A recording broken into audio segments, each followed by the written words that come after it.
the idea of writing good stories doesn't really exist when you're trying to tell a message. Can you forgive me like you forgive everybody else? Now you got a reason to feel something. I was such and such racist. I was like, oh yeah, he was really racist. I'm like, dang, how racist was this white guy? Last question, man. If you could have one wish, what would it be?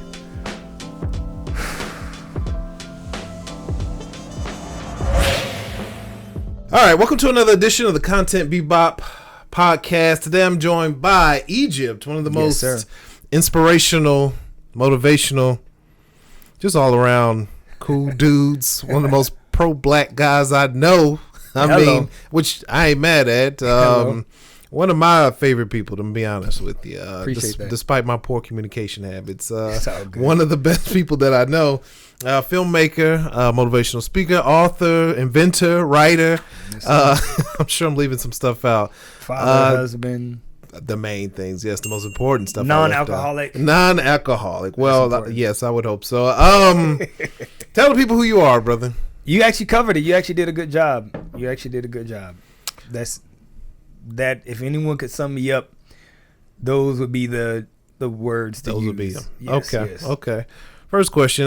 You think you do too much? Like, you do a lot of stuff, man. No. You know what I believe is that you have a finite time on this earth. You should live by the motto of and, right? Oh, yeah. So the idea of or is limiting. Once you start to look at the world from the perspective of the most successful people that you meet live an and life, right? So Michael Jordan was a great basketball player and father and husband and golfer, right? LeBron James, he's a great basketball player and businessman and these things. Yeah. We're taught to live a life of or. You want to be a doctor or a lawyer. Not realizing that the people that pay us, everyone who gets paid by somebody who believes in and. That's where the term entrepreneur comes from. It's just an and. It's a person who's doing things, real estate and blah, blah, blah, blah, blah, that allows them to have the income to be able to do the great things that they're doing. So I don't believe I'm doing too much. I believe that I'm great at the things that I'm doing, and it keeps me sharp. Because the moment I'm stuck in like one place, I get antsy since I was a child or what have you. And they make up all like illnesses for that or whatever. Yes, they do. You got ADHD, blah, blah, blah. So you need drugs for it. But no, when I was writing books allowed me to produce movies about the book, workshops about the book. So then now I'm traveling, speaking about the book, right? So I wasn't just an author. I was an author and a motivational speaker and a workshop presenter and a script writer and an actor. And that allows me to move forward. So no, I don't think it's too much. Okay. Your name is Devin, but you go by Egypt. Why is that? When I was in college, I recognized that all the people at my predominantly white college, and some of the black people too, would always equate the brilliance of Egypt with white people, which is it didn't make any sense to me. So I said, I'm changing my name to Egypt because I'm doing all this stuff. I'm traveling. I'm always in front of a camera. And then they're going to ask me, why Egypt? Because they always do that. That never fails. I bet. You can answer it right now. Yeah, right. So my whole life. Yeah. Since I did it. And I said, when they ask me that, what I'm going to say is, my name is Egypt because I want to influence the world, like the great African empire. Egypt influenced the entire Western civilization. And then allow them to put their foot in their mouth. Well, it's not really African. I was like, where is it based? And why was it called Kemet? And why, when they dig up the bones, they don't dig up no white bones? And, all these different things would have you. And then why wasn't Kemet reproduced in Europe? Like, there's not a slate of white people that created, something so great or what have you, in comparison to Egypt, whatever. They always go back to Egypt as the great civilization. They don't say that none about London, And then even like the first person in London, they called this guy Cheddar Man. He was a black guy. So I'm like, y'all came really late to the party to be trying to claim everything, And then as soon as y'all came to the party, things didn't go so well. It's like everybody was dancing, and all of a sudden y'all came and turned the music off. So I don't want to say that y'all did something great and then didn't bring it up to Europe. That don't make sense. Like all these people in this one area know how to dance, and y'all say y'all created the dancing, but then where all of y'all are around, ain't nobody dancing or don't nobody know how to dance. That kind of makes you go like, hey, that don't make sense. Why don't y'all know how to dance? Where the pyramids in Europe? Where all the pyramids and all the great architecture and stuff that people are like, oh, who made that? This like with black stuff, why aligns with my name. With black stuff is always, it had to be aliens. Like it's too brilliant. It had to be aliens. That's a fact. But when it comes down to European stuff, nobody questions. It's like, somebody did that. Because that shows you it's not complex. When it's complex, you got to be like, how do they do that? How? Right. No, I feel. And black people been doing it. If you look at the life of, forget prior to slavery, you just take from slavery up until now. If you remove those people as being black and call them anything, people go like, those people are aliens. To be able to go from where we were, literal, and that's funny, people say slaves and stuff. People don't. Like when you go to Ghana and you look at the slave castle, you realize that was a university. It wasn't like they just grabbed these people and grab these people and throw them on a boat. No, they actually had a system. It was actually a system. It wasn't. They make it so primitive, but it was actually a very complicated system to the point. It's as if me telling you there's no use for university. You're like, what? But that's the system. That's how you become a doctor. It's like, no, that was made up. To become a doctor was made up through this system of you go through this medical school, residency, and you become a doctor. You go like, how else would you do it? That's literally the system of slavery. It was perfect. It was clean. They would take the man, and there's a dungeon called the male dungeon, and then there's a dungeon called the female dungeon. The women and children went to the female dungeon because they understood the psychological effects of breaking a person. When you separate a man from his child, he's broken. Yes. Then above the slave dungeon, there was a port. That port, you would think, they're doing it so they can get some air. No, right above that port is where white people would have a church. So they would be singing their hymns to Jesus to crowd the singing that you would be doing or the praying that you would be doing to your God to show that their God is better than your God. That's why your God allowed you to be a slave. Then they had the whole system of breaking you. So when you leave out of that dungeon, right, you will leave through this small corridor. So your food is thrown right when you were in the dungeon. They would throw the food on the ground and the water on the ground. But keep in mind, there's not like a bathroom, so you're pooping and peeing in that same place. And you're there for 3 weeks. You would think like, I can hold out eating for 3 weeks. No, you can't. Not when you've been crying and screaming or what have you and worried, and then you're getting scared. So now you don't know if you're eating poop or rice or whatever. Then they take you through this small corridor. They have kerosene at the top. So that way, as you're coming out of this corridor, it's really hot. You're in Africa already, so it's really hot anyway. But now you're sweating even more. You ain't been drinking, right? You're dehydrated. You ain't eating. And then you get out and you get on the beach. All right. So now you think you're going to escape, but there's somebody above you when you're going through that little tunnel with a musket. There's somebody while you're walking by with a musket, and you're shackled. Then you get on this boat, and now you're on this boat with people, and you're shackled together. All of this on purpose. They do the same thing. They throw the food down where you're pooping, where you're pissing, and then you get to this place, and then they auction you off. All of that was a process. If anybody else would have went through that process, it'd have been like, how did they get out of it? They had to be aliens to become the president of the place that they did this to. When people look at Jews, they remove so much history of Jews to say like, how are Jews running Hollywood, all the media, including radio, TV? Like they own all this real estate. They own so much stuff. like they own colleges, hospitals. How do they do that? Well, many of the Jewish people removed their Jewish names, so you didn't know they were Jewish. Correct. So they were able to navigate. We can't do that. So for us to be able to do what we've been able to do, we can't hide nothing. We can't be like, oh no, I'm not African American. As soon as you go through the interview, right? It happens even to this day. So for us to create so much shows that there's something special, and to allow anyone to take it away is an act of terrorism. So that's why when I go and call myself Egypt, it's like, because I want you to try.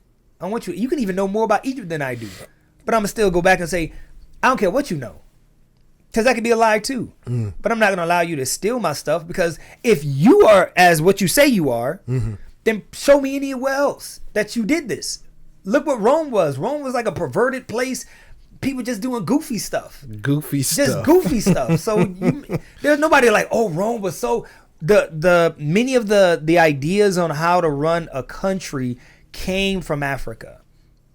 Correct. So you're going to tell me Rome created what? Oh, the months of the year, the names of the months of the year. You know, like October comes from Octavius, August comes from Augustus. Oh, that's great. Y'all named months.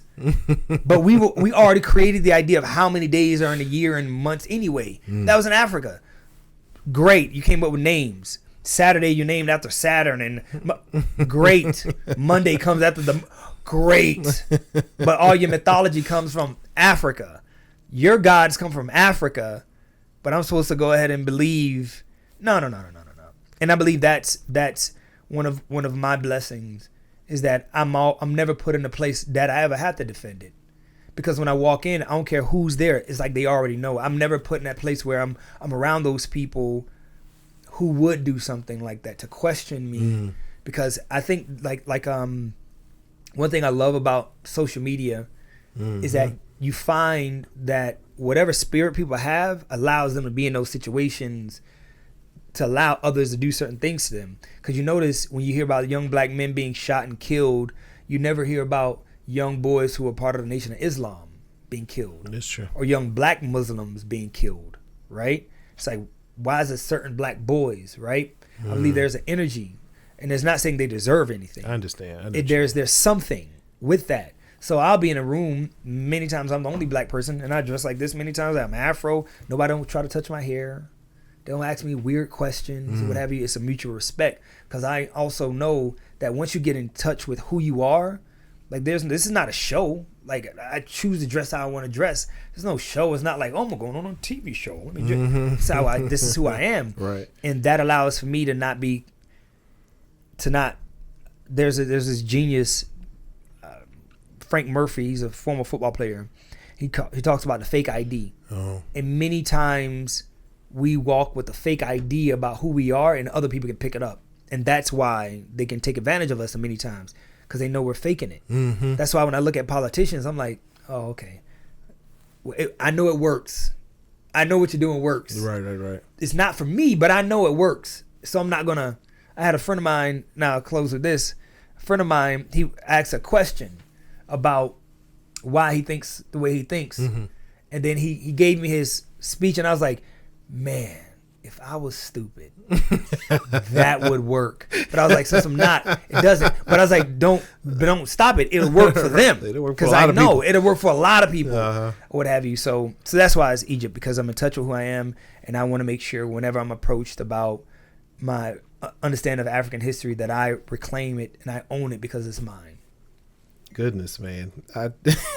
You are something else, man.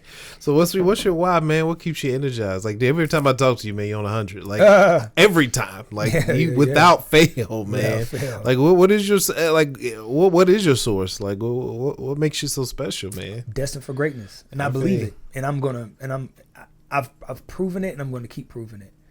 I look at everything that I've done, from writing books, workshops, speeches, movies. I'm winning awards. I'm doing all these things. Like I believe that I'm destined for greatness, and in order for that to occur, I have to walk like I believe it. It's just kind of like I hate when I see tall people kind of shrink. I feel you. I need to work on that. I feel I do that sometimes. Yeah. It's like, no. Right. Be tall. Yeah. Like a friend of mine, he's like 6'5". Goodness. And he doesn't do that. But what it's like, you in his presence are so captivated by him that you're like, see, your height doesn't intimidate people. You don't have to shrink to make others feel big. You being you will allow others, people who are insecure are going to be defensive no matter what. That's a fact. Because they're trying to steal something from you. They're trying to get something over on you. That's why they're defensive. Right? And they don't know. That's a fact. Bro. They don't know if you know what they know, what they're trying to take from you. That's why they're defensive. But if you're coming and being yourself, you could be 7'5", and you're just talking whatever, and you're gonna look down, but I have to look up. What does that matter? It's not gonna make me go like, man, do you better if you sit down so I can talk to you. No, why do I have to sit down? To make you feel good. The conversation of what we're talking about should be enough, right? Now, if a 7'5" person comes into a room and is standing up, and I'm sitting down like this, what have you, then it's just awkward. Just like if a 7'5" person was sitting down and I'm standing up, it's just awkward. Because it's like, why are we both sitting down or whatever? But you get the idea. I understand, yeah. So I believe I've seen it. Like I've seen it enough to know, to not question it. When I did the Apollo the first time. Goodness, man. I did the Boo Apollo when I did it. We camped out in front of the front doors. We were one of the first 3 people there. When I recently, as in Friday, Black Enterprise calls me. I'm selected 4 out of 150 people to do a pitch this Saturday. Now, okay. Yeah. I believe I should be one of those people. Yeah. Because why not me? Right? So you walk with this belief. You may win, you may lose, but it's like who goes into a boxing match, and I started boxing when I was 15. You don't go into a boxing match going like, man, he might.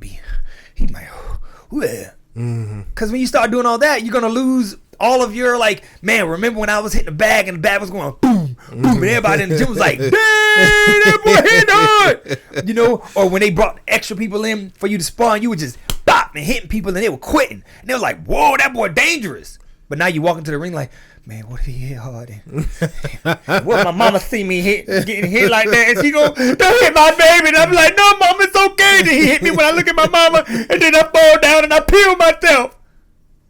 That takes your eye off the ball. So when I wake up in the morning, I remember who I am. I remember being one of the only people to get the Invest Atlanta loan in a city of some of the best business people. My first business plan I ever wrote got me a grant. First one ever wrote. Goodness, man. And they shot me around to other people to show them how to do it. And it was my first business plan. So I had to stay on it because I've seen it. I've seen me do a TED Talk in a different country. My first one. Goodness, man. And I'm doing it. And I didn't sleep the day before because my clothes got left in Paris. And I'm in this country where the hotel I'm in doesn't have hot water, so I don't really take a bath because they tell me how to heat up the water, and I'm so confused, so I don't heat up the water. I sleep with a scissors next to me because I'm like, just in case somebody wants to get goofy or what have you. Get goofy. And then I get ready for my speech, and they ask me, what is the speech about? And I mention HIV, and they say, oh, you can't talk about that here. So not only 10 minutes before my speech, so not only I didn't sleep, again, the day before, no bath, I'm wearing the same clothes I wore 24 hours before, 24 hours plus before, because there's a flight and everything and the layover and what have you. Then 10 minutes before I do my speech, you tell me what my speech is about. I gotta change. Anybody who spoke knows that's like, wait, what? I ain't gonna speak. Because now I gotta come up with a whole new speech, a whole new theory, a whole new breakdown. And I said, okay. Standing ovation. Really? So I've seen it. Wait. So did you speak about HIV still? No, or you spoke about something completely different? Something completely different. Goodness. Standing ovation. Still My second TED Talk. My wife and I had our anniversary. Flew from Vegas back to Florida. I do it the same day without a rehearsal. The best person. Oh my gosh, you did better than everybody. So I've seen it. So I have to be on it because otherwise I'm going to keep denying that it exists. I'm going to have to shrink myself like, well, I'm kind of okay. And, and I'm just being humble. I think many times the idea that we use of humility is it betrays God.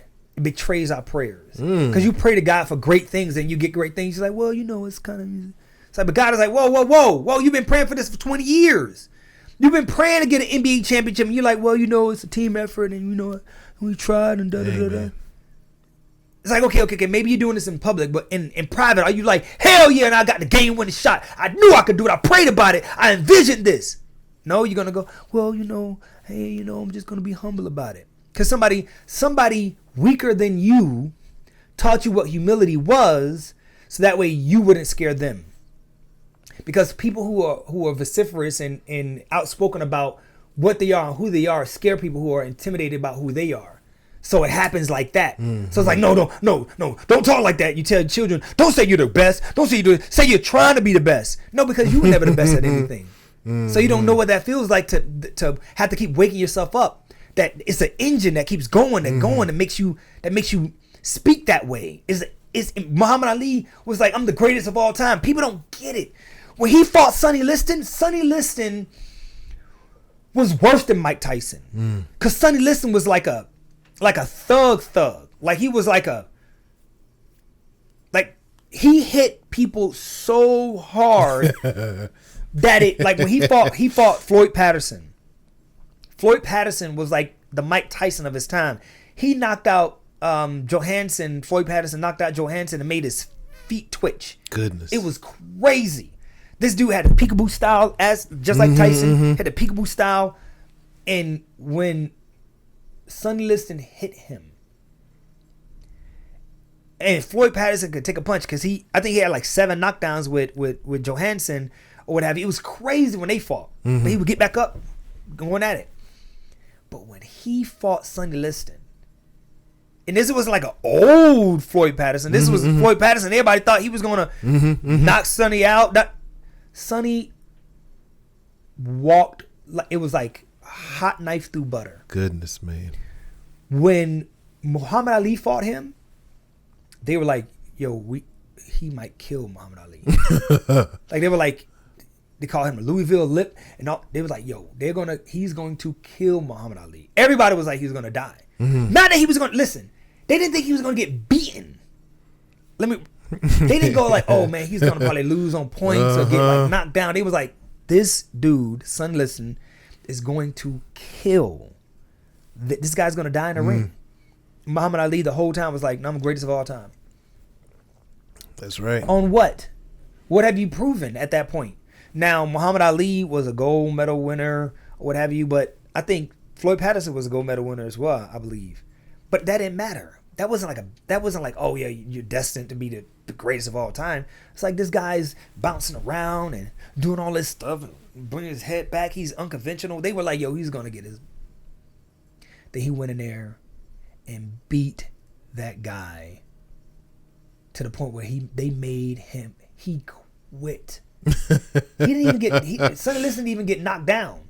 He just got beat up so bad. He was like, I don't know what I'm dealing with in there. It was a point in the fight when Sonny Liston, his trainer put some, I think it's called linoleum or I forgot what it's called, but something on the shoulder. So that way when Muhammad Ali, like they got in a clinch, he got some in Muhammad Ali's eye. So Muhammad Ali went through, I think, round 4 or round 7, one of the later rounds, and Muhammad Ali couldn't see. So he was going to quit. But his coach was like, his trainer was like, no. You're going to go out there and fight. But he couldn't see. And Sonny Liston still couldn't knock him out. And then the next round, I think the round 7 or round 8, Muhammad Ali was beating him so bad, he didn't even get up. His son Alicia was like, I don't know what I'm dealing with now. I was supposed to kill. Everybody said I was gonna kill this guy. And this guy's hitting me with stuff. I look to the left. There's a punch in my face. I blink. I'm sitting down. I'm like, why am I sitting down? The fight was the round was over, but he believed in himself so much. He was on it so much that it pushed him in training. It pushed him in his belief system, because there's a zone you go into when you're on it, and that zone is where a lot of us don't want to be in, because there's pressure. But that pressure creates a level of greatness that many of us don't see, because if we have a society of a bunch of black men who believe in themselves so much and that they want to create great things, we recreate ancient Kemet, Nubia, not Black Wall Street. We recreate civilizations, because there's going to be a bunch of people who are in touch with their ability to do everything. That was the whole story of Jesus. What people don't get is that Jesus, it's like if I gave you a book on how to make $1 million, and instead of you reading the book and going, oh, that's a good book, and putting the book up and taking the principles of the book and applying it to your life, you just praise the book. That's exactly what we learned. We learned to praise Jesus, but we didn't learn to, hey, the reason why he was here was for us to kind of, do what he did. Right. As proof that his existence was like, hey, look, you can do what I do. When I ask people, I say, hey, how many people walked on water? They go, Jesus. I was like, no, Peter and Jesus. They go, oh yeah. And I was like, see, because you don't recognize that Jesus was there to tell you that you can do what he was doing once you tapped in.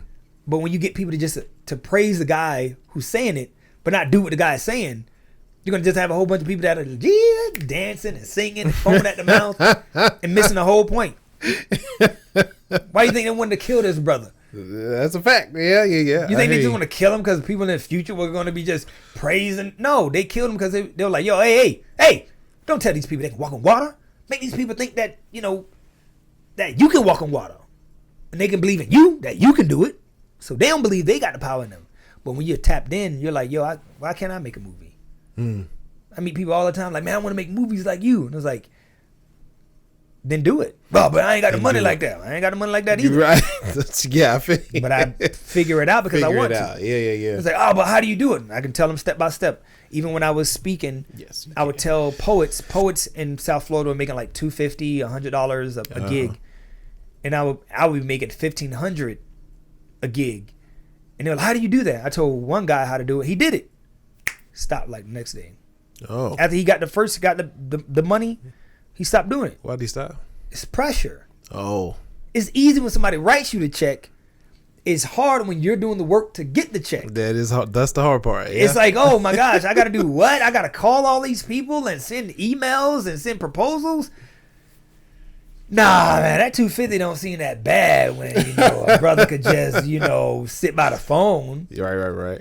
So yeah, so that's why that's what pushed me. My why is I prayed that I was going to be great, and I want to make sure that those prayers are constantly answered. I've seen it happen multiple times in my life already, and I just want to keep it going because I want my children to know when I leave this earth that I've instilled in them the understanding that they're great too, and should they be able to hold on to this thought process, then they can share that with the world, and then hopefully inspire the world to see that they can fly, they can walk on water, and not be caught into this goofy world that we live in now, where we think that there's these really special people who are very mediocre.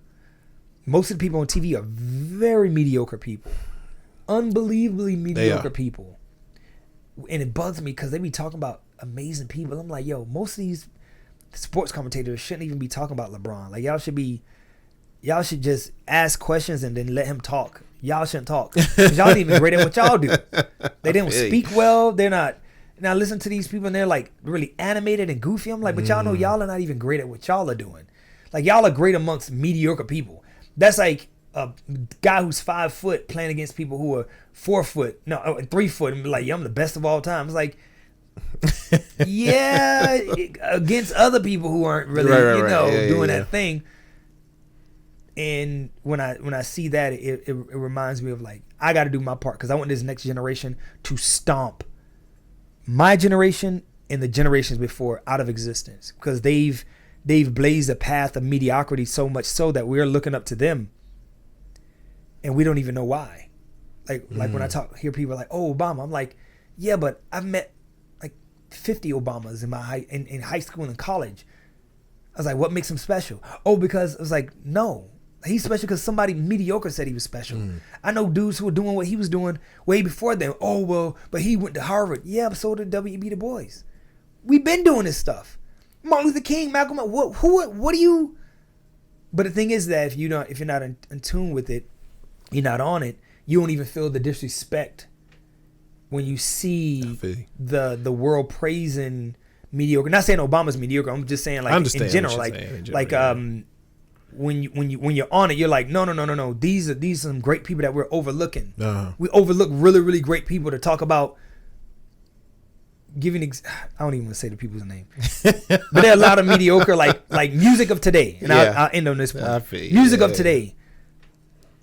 You listen to some of the female rappers and you're like, I came from the generation of MC Lyte, Queen Latifah, Lil Kim, Foxy Brown, Missy Elliott. I was gonna say Missy, yeah. So underrated. What's her name? Eve, yeah. Salt and Pepper. There's like 10 that can be there, and the people that you all have are like a carbon copy of what we had, but the worst version.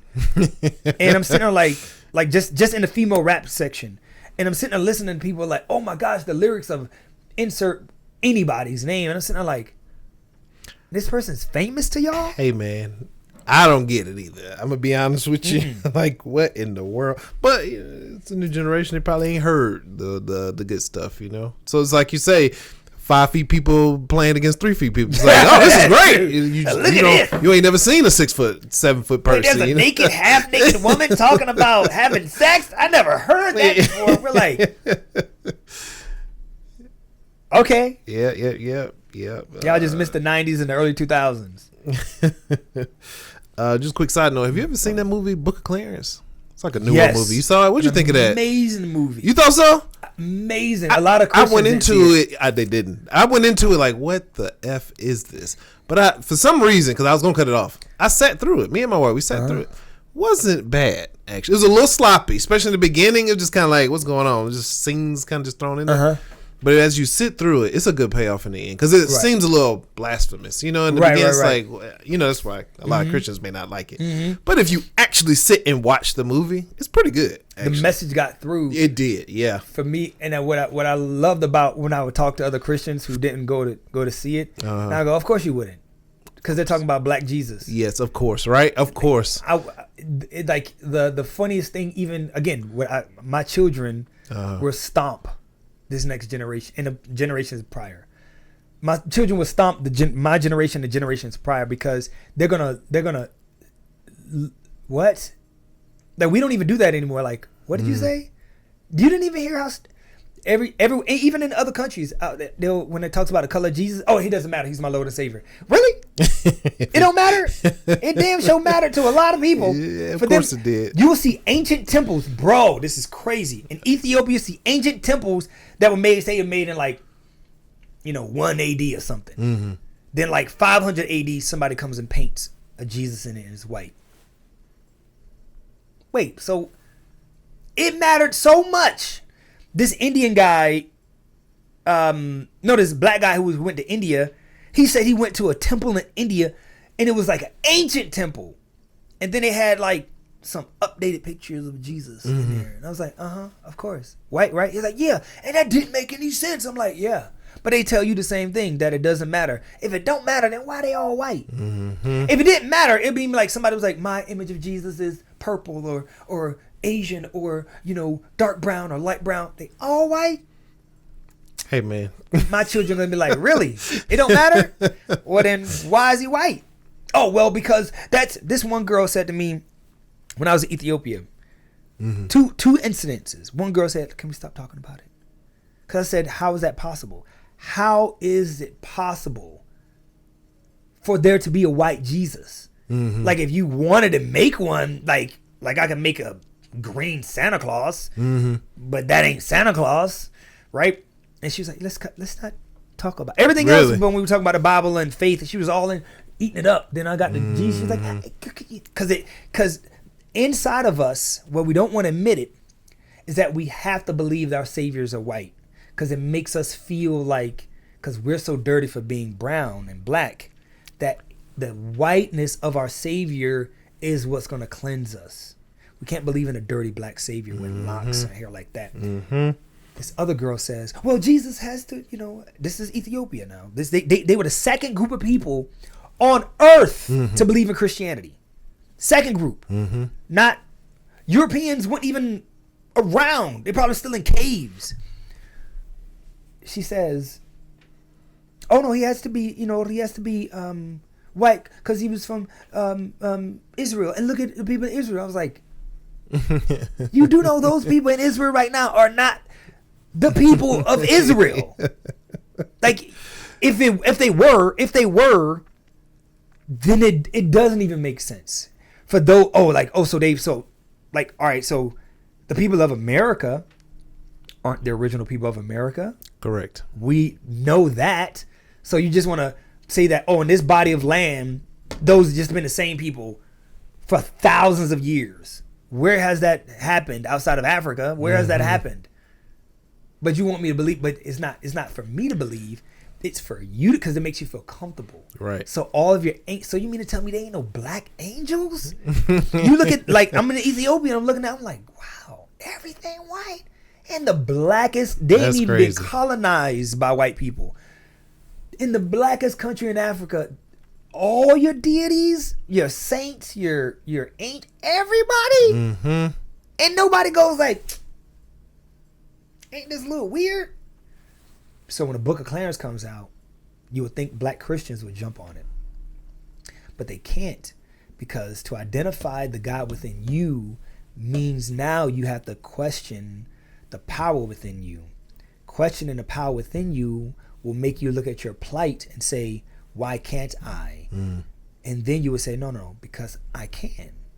That because I can is a dangerous concept. Because what that does, that because I can, now makes you move. Because now you're obligated to do something. Like, I can't just go to the store and go get some seeds and start planting something in my backyard, but just going to go to the grocery store and eat. You see what I'm saying? Because now you know when you got the power, there's an obligation with the power. When you just say, oh, my Lord and Savior is going to, it's always a he too, which is funny. He. And nothing's happening. It's like, oh, God's will. But you never look at the point where it's like, in the Bible, like, it was a lot of people, like, they prayed to God and they actually were doing stuff. Like, they didn't just pray to God and sit and chill. Pray to God and stuff happened. They were moving. In order for you to walk through the fire, to believe that the fire won't burn you, you had to walk. Otherwise, you just stay still. Like, I ain't walking through that fire. You had to have faith. Like, I got the power bestowed upon me through God that I could walk through the fire. Ooh, shoot! Did burn my dog on? Did it singe in my nostril? I ain't walking through that. I'm gonna wait till this sucker. So the obligation comes with, like, Book of Clarence should be a multi-billion-dollar, to me. I feel you. Because the message was so powerful for us. It was a good message, to be able to go actually. like, dang, like, we could do this stuff. But if you don't see it, as soon as you saw Black Christ, you blast. But when you get it, you go like, there's no blast. It was, this dude was telling the right story of, like, resurrection and all this. Whoa. Yeah, but if it would have been a white Jesus and everything, it would have been like, look at Passion of the Christ. I still haven't seen it, won't see it. Blooded people there just couldn't wait to go see it. No, you're right. Did you see it and saw it most, I just said me, I'm like, no, because I'm not going to look at a movie about Santa Claus. I'm not going to do that. I'm not going to be like, oh, no, because it's like, I'm not going to believe in that. I'm not going to say my children watch it or whatever. I don't even, when my daughter gets a book, a coloring book, like the Christian coloring book, all the characters are brown. None of our characters are white. Because I'm not going to indoctrinate her how many of us have been indoctrinated. Because many of us around here goofy in the mind because we can't look at black and see greatness. We have to look at black and see who are you connected? Like if you do something great as a black person, it's like, are you connected with Illuminati? Are you connected with some da-da-da? You having sex with this person, da-da-da? Because if Bill Gates didn't graduate college, Mark Zuckerberg, Elon Musk, I don't think he did either. But we never see like how did they get the money because of blank? It's always them, but we just associate them with their wealth. Like okay, because we still connect them with their God. So Book of Clarence to me. Now I wish if I had the money that I want to have, I would have classes and mandate that movie. That you got to write a book report about that. Tell me what you thought. Well, I thought it was blasphemous. You didn't watch it, did you? Not all the way through. All right, F. Next. I feel you. I ain't gonna lie. And it wasn't because of the message. It was just, like I said, the beginning was a little sloppy. To me, in my opinion, I was just like, all right, let me turn this off. But I'm glad I kept watching it. Like, dang, it was a good movie. Yeah. Very good. And the irony of the character, what's his name? The guy that played Benedict, Dr. Strange. Yes, Benedict Cumberbatch. I was like, this, and he's funny. I was like, this dude got a good sense of humor. Right. I'm surprised he played that role. I'm be honest with you.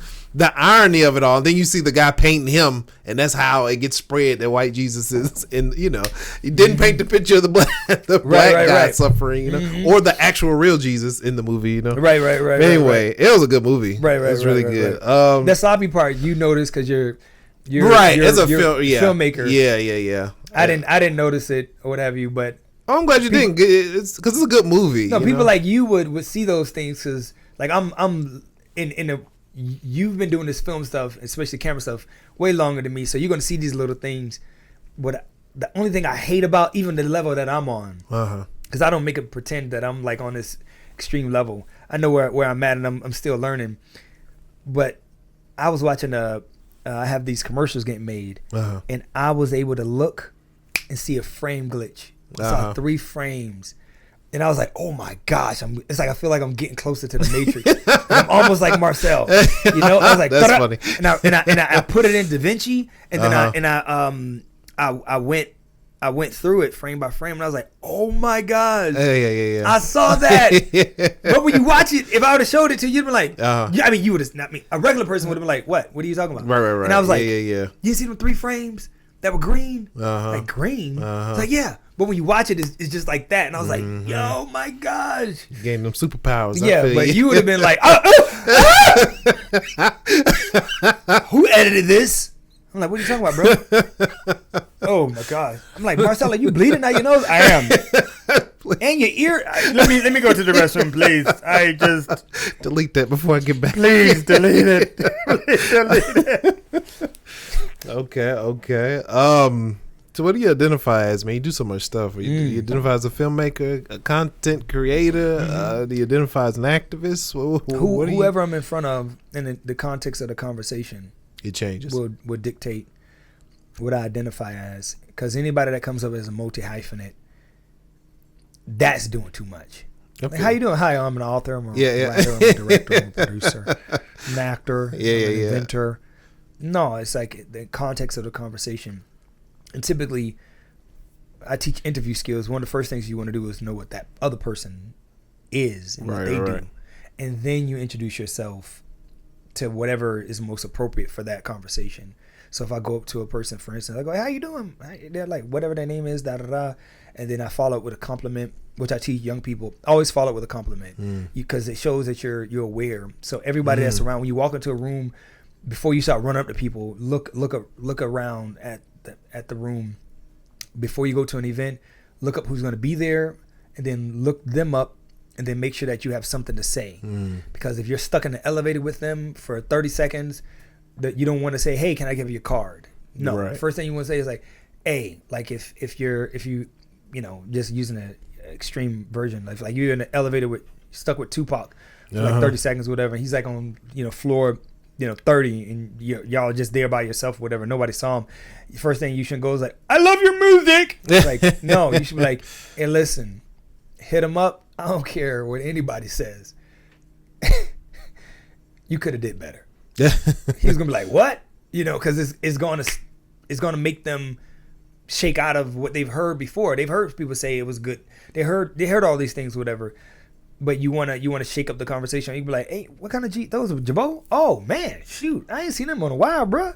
Like, nah, I was gonna buy some, but then this guy, this Nigerian was selling the fake ones for $20. I was like, nobody gonna tell the difference, so I'm gonna go ahead and get me some. So I got me some Jabos. The suckers had Levi on the inside. He gonna laugh. And I'm like, oh, my name is da da da, because you broke the monotony of what they hear. So when I introduce myself, then they'll say what they say. And I was like, what do you do? What makes you? What brought you here? Oh, I'm a blah blah blah blah blah, and I'm here because of blank. And then I introduce whatever I do, because you make it about them. Because most people don't want you to come up and be like, hey, I'm this. How you doing? It's like, so it's about them, and then that allows for the extraction of resources or conversations or information to run a lot smoother. Because if you're coming to them, even if you are, believe you're in a higher position, it's better to enlighten someone else or build someone else up, because if you're going to be doing business, you don't want to do the hierarchy stuff anyway, because the hierarchy stuff eventually it burns people out. Because it's like, if you're working with Tyler Perry and you're an actor and you constantly are dealing with this, like, he's Tyler Perry thing, you're eventually going to break that. You're going to say something weird because you always try to bring somebody to your level so that way you can have a regular conversation. Otherwise, you're not going to be comfortable. So yeah. So you stated that you don't like to make slave movies, right? Right. And I get it, but for those listening, why is that? Because they tend to love making slave movies. So I think the people, if you do your research and look at who writes the slave movies and who funds the slave movies, they will never write and fund the slave movies on how they're supposed to be written. So the vast majority of the time that Africans were enslaved was rebellion. It was constant rebellion. This idea of them just sitting on a plantation, yes, boss, yes.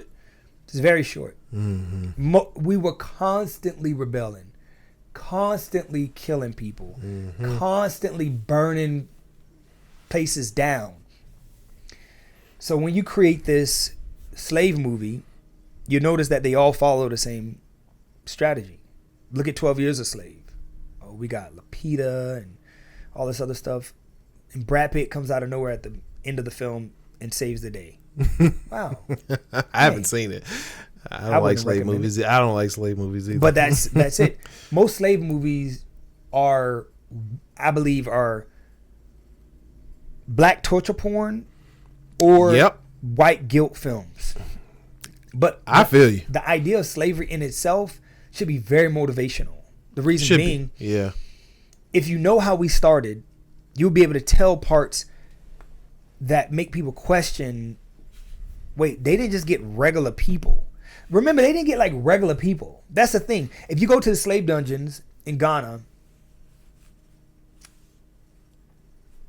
you'll see, I looked on the walls, saw these indentions on the walls. I ran my fingers through them. I was like, and I was told that many times Chinese tourists, they go and they deface places, whatever, they paint over things, whatever, and they got to constantly be told not to touch stuff. So I was like, the Chinese people did this. And the guy was like, no. I was like, no, what is this? Look at this stuff on the wall. Like, look at what's. He was like, because it was like straight down type stuff. And he was like, it's like, those are indentions from fingernails. I was like, in stone? He said, yeah. Because many of the people that were captured were warriors. I was like, oh, shoot.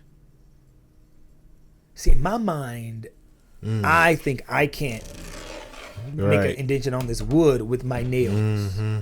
But if I'm a warrior who's still in touch with who I am as a child of God, I can, right? I could do that.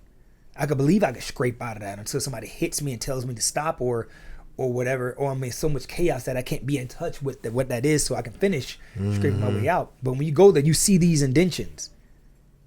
You're like, oh my gosh, these indentations are from people who... That's crazy, man. But see, now that motivates you. That's like, wait, we had the power to do that? Mm-hmm.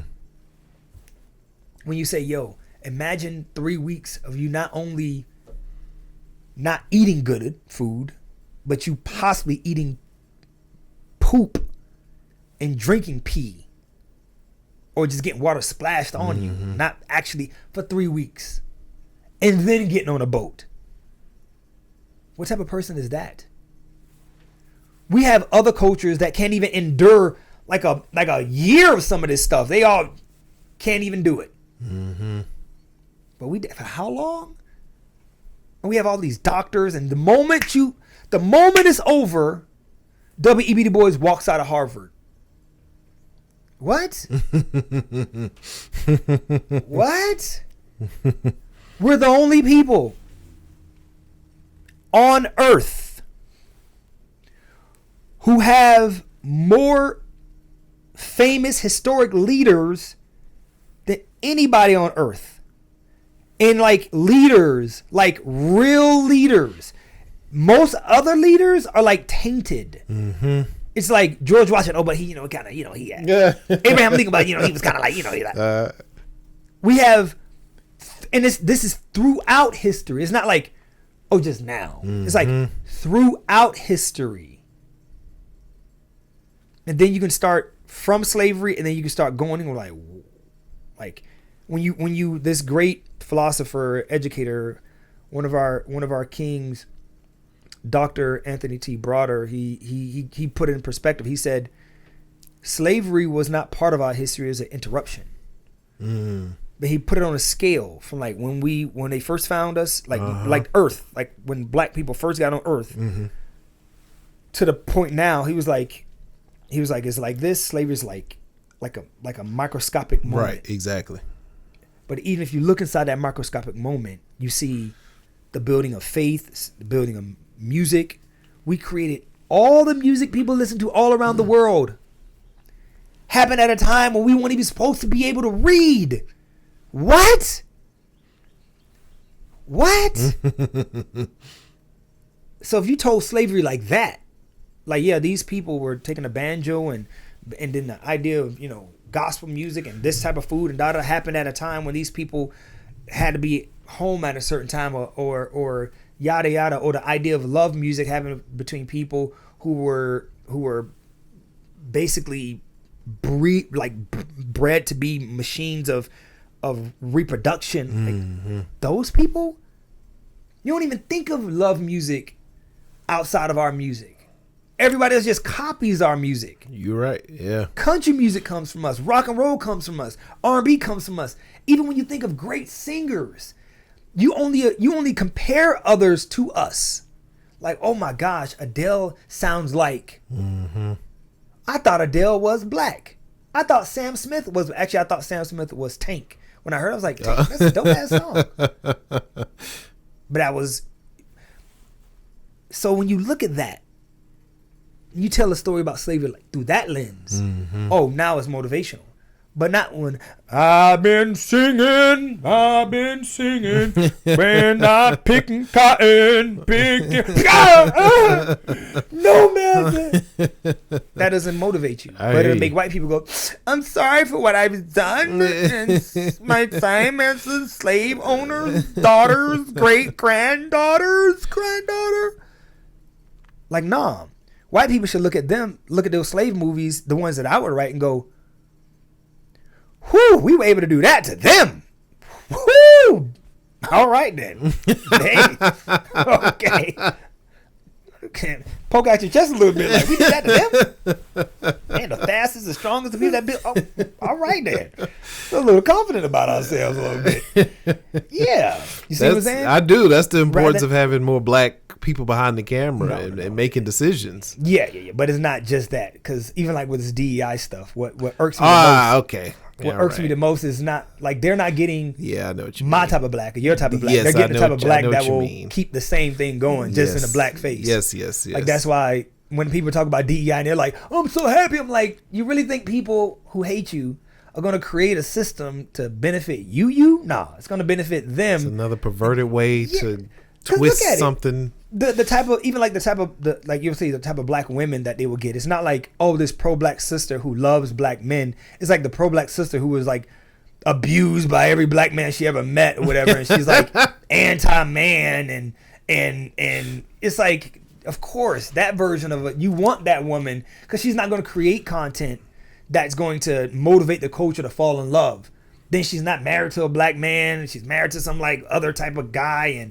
And so she can't create that which she doesn't see. I understand. Yeah. It's like, of course you're going to give her money to do that. That's why, like, I don't, and again, well, not again, but I tell people, and it pisses them off. Like, I don't walk around with this, like, I hate white people stuff because I don't hate white people. As a matter of fact, I see what you're doing. And if I were you, I would keep doing it because it makes sense.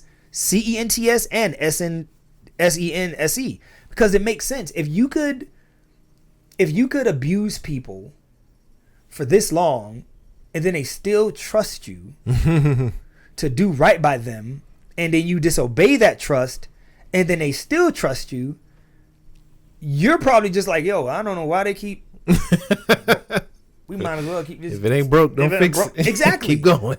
So, we notice we got the same type of black women that are in charge of things for like 60 years and things have not been going well. So we're going to change that? Nah, let's keep it going. No, they know not to blame the black woman, so they're just going to keep it going. Oh, okay. But can we still keep blaming? Like, is it kind of weird that we've created this ideology that black men are the only people on earth that are able to be blamed for how they were raised? Like, as if we're literally the only people on earth that raised themselves horribly. Only group of people. All right, yes. It is the weirdest thing. It is. But it's okay. And you can't question it. You gotta be like, oh that's true. Nobody's to blame for how we were raised. Right. Not a system, not our mothers, not our no. It's just we came out of the womb demonic. Oh, I understand. No pattern from nothing else. But they'll watch a puppy get traumatized for 2 weeks in a bad home. And, so poor puppy, like he's been through so much. That's why he biting people. Right, like it's okay. We need to just train him to be better. It's like, all right, come on now. All the sympathy for this dog, but you don't understand. But for the man, right? That's why. Come on, man. I don't blame white people. I don't hate white people. I think if you're pro-black and you don't appreciate what white people have done and created, you're just a hater. Because, like, again, I don't hate. One of my best friends is white, and again, I admire what's been done. Because at the end of the day, if you look at it, you go, wait. So you mean to tell me white people convinced you to believe that all good white people are Democrat and all bad white people are Republican, and you could get in a fist fight with a black person, if you say anything positive about a Republican? And you mean to tell me God birthed two types of white people? Ones who are Democrat and they just come out good, and ones who are Republican. And you will see black people say this stuff, and it's like, if you're mad at white people for that, you're delusional. You can't be mad. You can't be mad at how Jordan was able to beat people on the basketball court, because it's a science to it. And I admire it. Like, again, like if I sit around a bunch of people from the KKK, I ain't even going to be upset or anything. First, I'm going to wonder why I'm there. That'd be the first thing. But second, like when they start talking about niggers, I'm like, oh, okay, well, I get it. I mean, if they still letting you do all this stuff, like you gotta. It's kind of weird. It's kind of like with how racism works, right? Not to get off too much off topic. Like going back to DEI, right? So the people that created the problem, you're going to trust them to fix the problem by putting in people who trust them to fix the problem, right? In positions to fix the problem. Wait, what? I feel you, right? It's a twisted system to begin with. So what we're going to do for the Oscars is we're going to mandate these rules, and you got to have this amount of gay people, this amount of... How many black stories have these? When I dream... My visions of characters, there are not a lot of white people in my visions of characters. There are not a lot of gay people in my visions of characters. So I don't expect white people to do the same thing.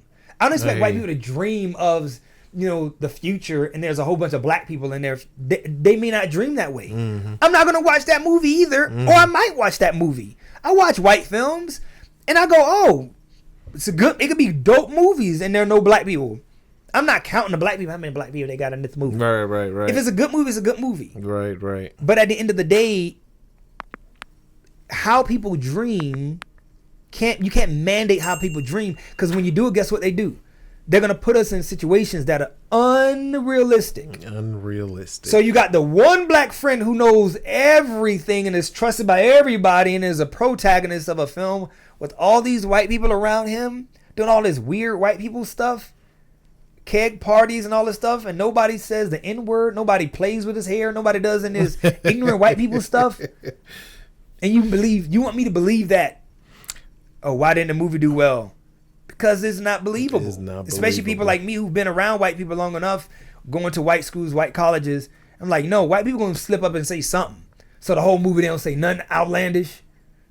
Because you don't dream about us, which is fine. So then what DEI does is you get goofy black people who are not like solid black people. They're like, if you're a black person and you're pro-black and you think there are two types of white people, the good Democrats and the bad Republicans, there's no way you can be pro-black, because you're missing the point. You're missing, it's like white Democrats just became whatever you consider good. They just became that. And then you look at what they're doing, you can't go, oh, that's good. Like, many of that stuff we don't even agree with. We're just doing it because of the Civil Rights Act and what Lyndon B. Johnson did after Kennedy died. Like, that's the only reason you're thinking that way. So then if those are the people that you're trusting, like the people on TV who have all these weird types of relationships and weird ways of thinking are going to be the people sitting behind these desks making these decisions, you're going to go, oh, I'm 100% sure. Like, you're not looking out for me. Because at the end of the day, you still got to make them feel comfortable.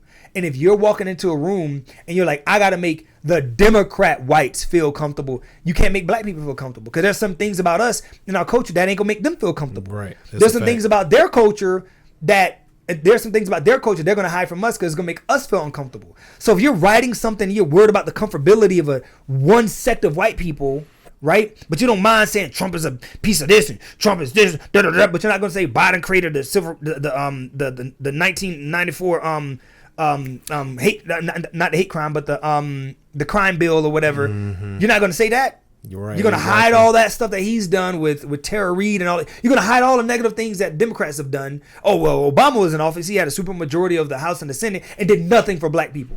You're not going to say that. You're going to be like, oh, no, but what did Trump do for black people? Then you're not going to be able to write honestly. Because you're trying to not offend your Lord and Saviors, right? And that's why DEI isn't effective, because you're not getting free black people. You're getting black people who are still like on a plantation rather than black people who are on no plantation. Like, I don't consider the Republicans racist. I don't consider the Democrats saviors. I consider people. People are people.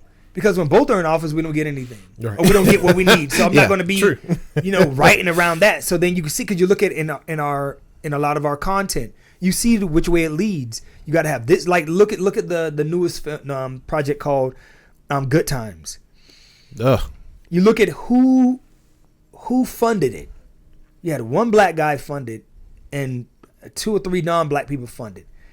And you could tell whoever decided to make that and write that, if they didn't hate black people, they convinced a bunch of people that black people hate themselves so much that they will write this. They will watch this garbage.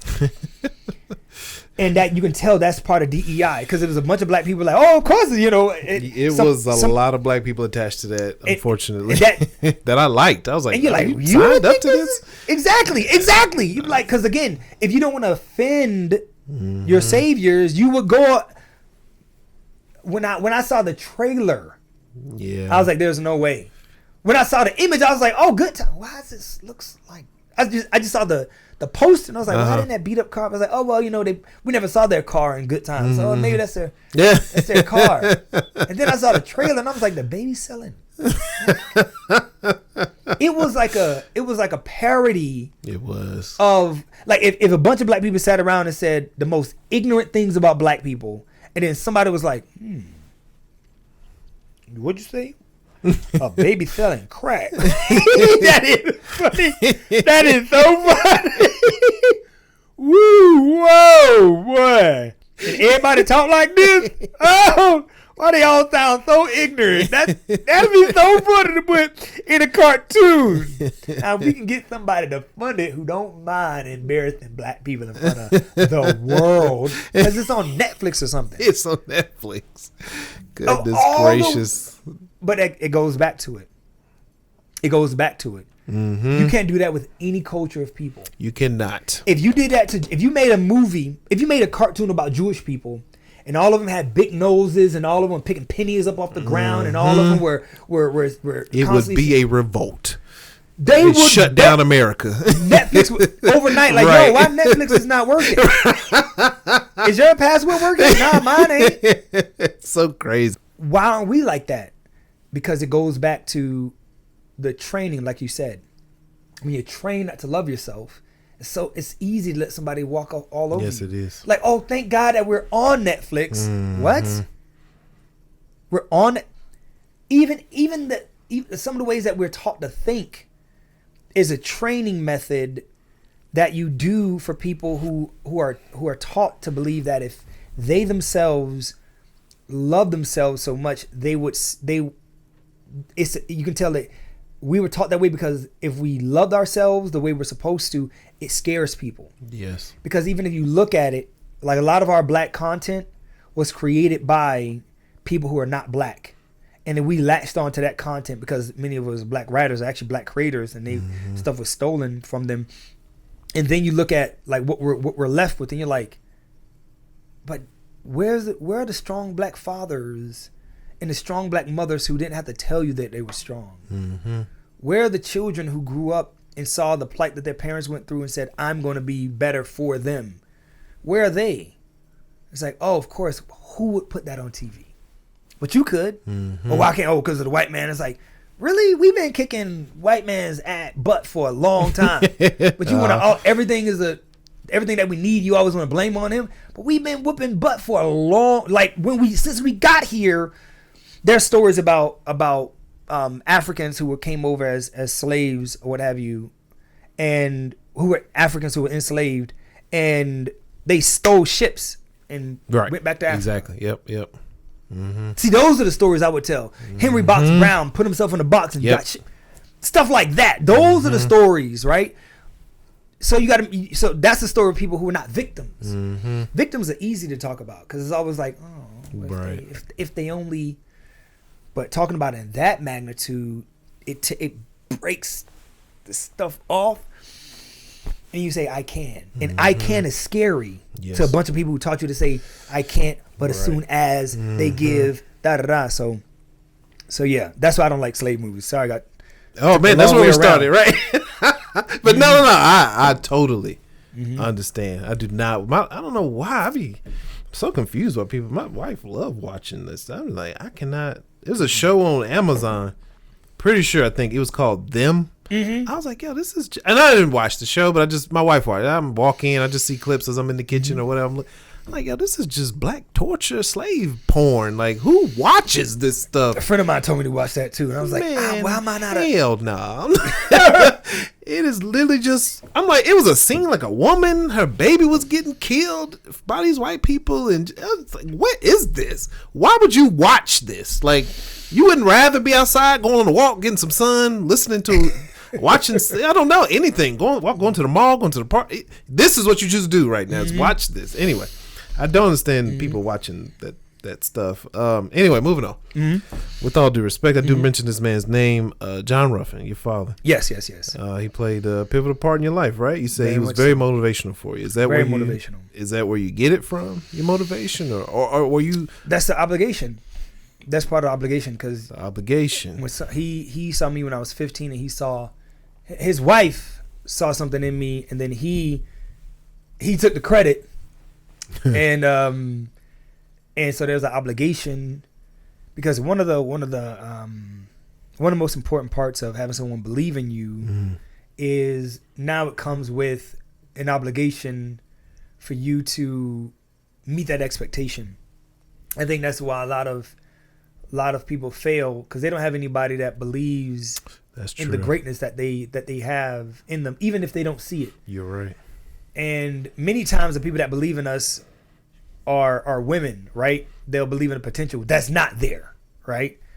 So I'm not talking about that because you know a lot of women get in trouble for that. They'll be like, I believe in the potential of this guy to become what he said he gonna become. He gonna become a rapper. Has he been writing the lyrics? No, he said he just memorized them. Has he memorized anything and said it to you?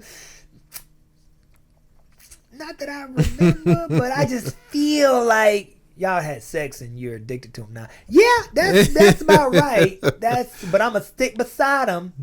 So, but when someone sees the greatness in you, and you see it also, and then they expect you to keep doing it, it's an unbelievable feeling. So he was very instrumental in that. Even my mother before she passed, like my idea of like art, like me being an artist,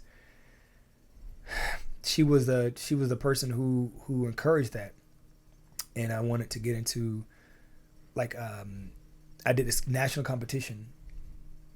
I'm 12 years old now, and I got a B+, and this is against everybody in America at 12. So you have to draw these different, like they have an image, you have to draw it next to it, an image draw next to it, and I was able to dang near make it identical. Got a B+. Now this 12. You know, this is no formal training. And I was gonna be flown to Canada and put in an art school there, which I'm happy I wasn't, because I realized it's not safe to have your children around artistic people. It's not a safe thing. You'll find out as you get old. When you have your children, you'll know exactly what I'm talking about. It's not a safe place. I have an idea. Yeah, it's not a safe place for children. So I'm happy that it didn't happen. But I got to a magnet school that she wanted me to go to, and that was very instrumental in my upbringing. But he taught me about leadership. He taught me about always dressing to impress. He said, so important. Yeah, go first class or don't go at all. He taught me just to be a smooth guy. And before he passed, I was the youngest person to receive the Alumni of the Year award. I finished he got a chance to see a version of the film that you worked on with me about Black Wall Street. I do remember. Inferno. How could I forget? And it's finally done, by the way. So is it? Gotta find. I ain't know if I should have brought it up. Okay. No, it's done. It's done. Good. Sitting on my drive. So that's where I needed to be. It's on my drive. It's ready to go. Good. And and it taught me about he said, you don't got to tell everybody everything. I used to get up and talk about what my sister went through and all this other stuff. He's like, you got to tell everybody everything. And that prepared me for social media, because I don't share a lot of stuff on social media. You don't. And it makes sense, because you realize that poor people share all their private things. Rich people share none of their private things. And if they do, if a rich person goes on a vacation, shows them in Cabo, that was like 3 months ago. And you're like, oh shit, I'm going to Cabo on Thursday. Maybe I'll see Beyonce. Beyonce those pictures are old. Yeah. But it's like, you get it. You understand like what social media has done is it there's some things that are private that you make public that shouldn't be. Like, why does everybody need to know what your children look like or your home? And we don't see it that way, but because it's presented like you got to post every day, you got to show this, you got to show that, and you don't realize like there used to be this thirst. I'm old enough to remember that I would talk to a girl. And I would say little sweet things to her. Little sweet things. Yeah, for her to send me a picture of her in a towel, naked or whatever. Not anymore. You can just go on Instagram and see that same picture. You ain't do no work. She got it posted for everybody. It's for everybody. And they call that empowerment. You go, oh, okay. Or you empowered a whole bunch of people. Not with what you think. But you're empowering people if that's what your goal was to do. Hey, but, man, he instilled that in me, and now people always ask like, you don't see a lot about your family and something like what? Because who are you? You gonna get me something for my children's birthday or something? What you coming? What you doing? Nothing. Okay, then what are you? You don't even know my number. Yeah, so what's the benefit of you knowing? But we'll do it for everybody. Girls will show half their stuff. Guys will show the cars they got and the money they got. It's like, why? Because none of these people are there when you need them. You can be broke down on the side of the road and you can't go on Instagram, please, somebody come help me. What you gonna get back is a bunch of comments. I thought you had a Lexus. I knew that Lexus wasn't new. What's wrong with your Lexus? And now you're still on that side of the road, just looking at the comments, crying. Right. I y'all was my friends. I got 1.3 million of y'all. You got enough money? That is. So yeah, he was very important, brother. Understand. That's good to hear. I'm gonna be honest with you, man. Mm-hmm. Yeah, you're right. A lot of people don't have somebody that believes in them. You know, that's something so important. I think that's probably one of the problems in our community. A lot of people, we just don't have people that even believe in us. You know, that's why we do make bad decisions sometimes. You know. Anyway, brother, creative blocks. Do you get them? And if you do, like, what do you do to get out of it? You know, I don't. Cause you don't? It's weird. Hey, I promise you. No, I kid you not. Because I'll be working on. This is what I do. If I do it, I'll tell you this. If I do it, I don't know I do it. Because I'll be working on whatever I feel like working on, and I have so much to work on that is like, I feel like this is what I'm working on. And I feel like that I'm working on it, and then I just fluctuate between things. So my brain is never tired. I hear you. Yeah. So maybe that's the blessing and the curse. It's a blessing and a curse. Yeah, because I have so many things that I gotta finish this script. You know, and then my brain is never tired of one thing or what have you. So I think that's probably what it is. Because then I'll go outside and I work on the organic pod, and my brain is just like, oh, how the fish doing it? Oh, now is the water cleaning? Oh, what about chicken? You know, like I'm worried about all this other stuff. So I never get really tired of anything. So no, I don't get writer's. I don't get writer's block or creative block. Goodness, man, I need that. All right. God, but okay. Well, what type of projects do you feel you had the most impact with, man? Because you do a lot. So is it like film, commercials, like the political pieces that you do? Like what? I think it's the commercials. Oh, really? Like I have like 4 commercials I just got done, and they all are talking about faith. One is I'm launching this. One of my clients, they have a book, and the theme is basically like, did God forget me? Because right now, I believe many of us feel like that. Yeah. After the pandemic, is like, did God forget us? So commercials, I believe, because it's like 30 seconds to get out a strong message to somebody, versus you have a whole 10 to 2 hours to get out the message. I feel you. I agree. A lot of people, a lot of my friends are filmmakers, and I like commercials personally. Plus, I like working on them. They're just shorter, shorter, more precise, if not more. So more. So yeah, I feel you, man. So what's your ultimate goal, man? What do you want to accomplish in 10 years?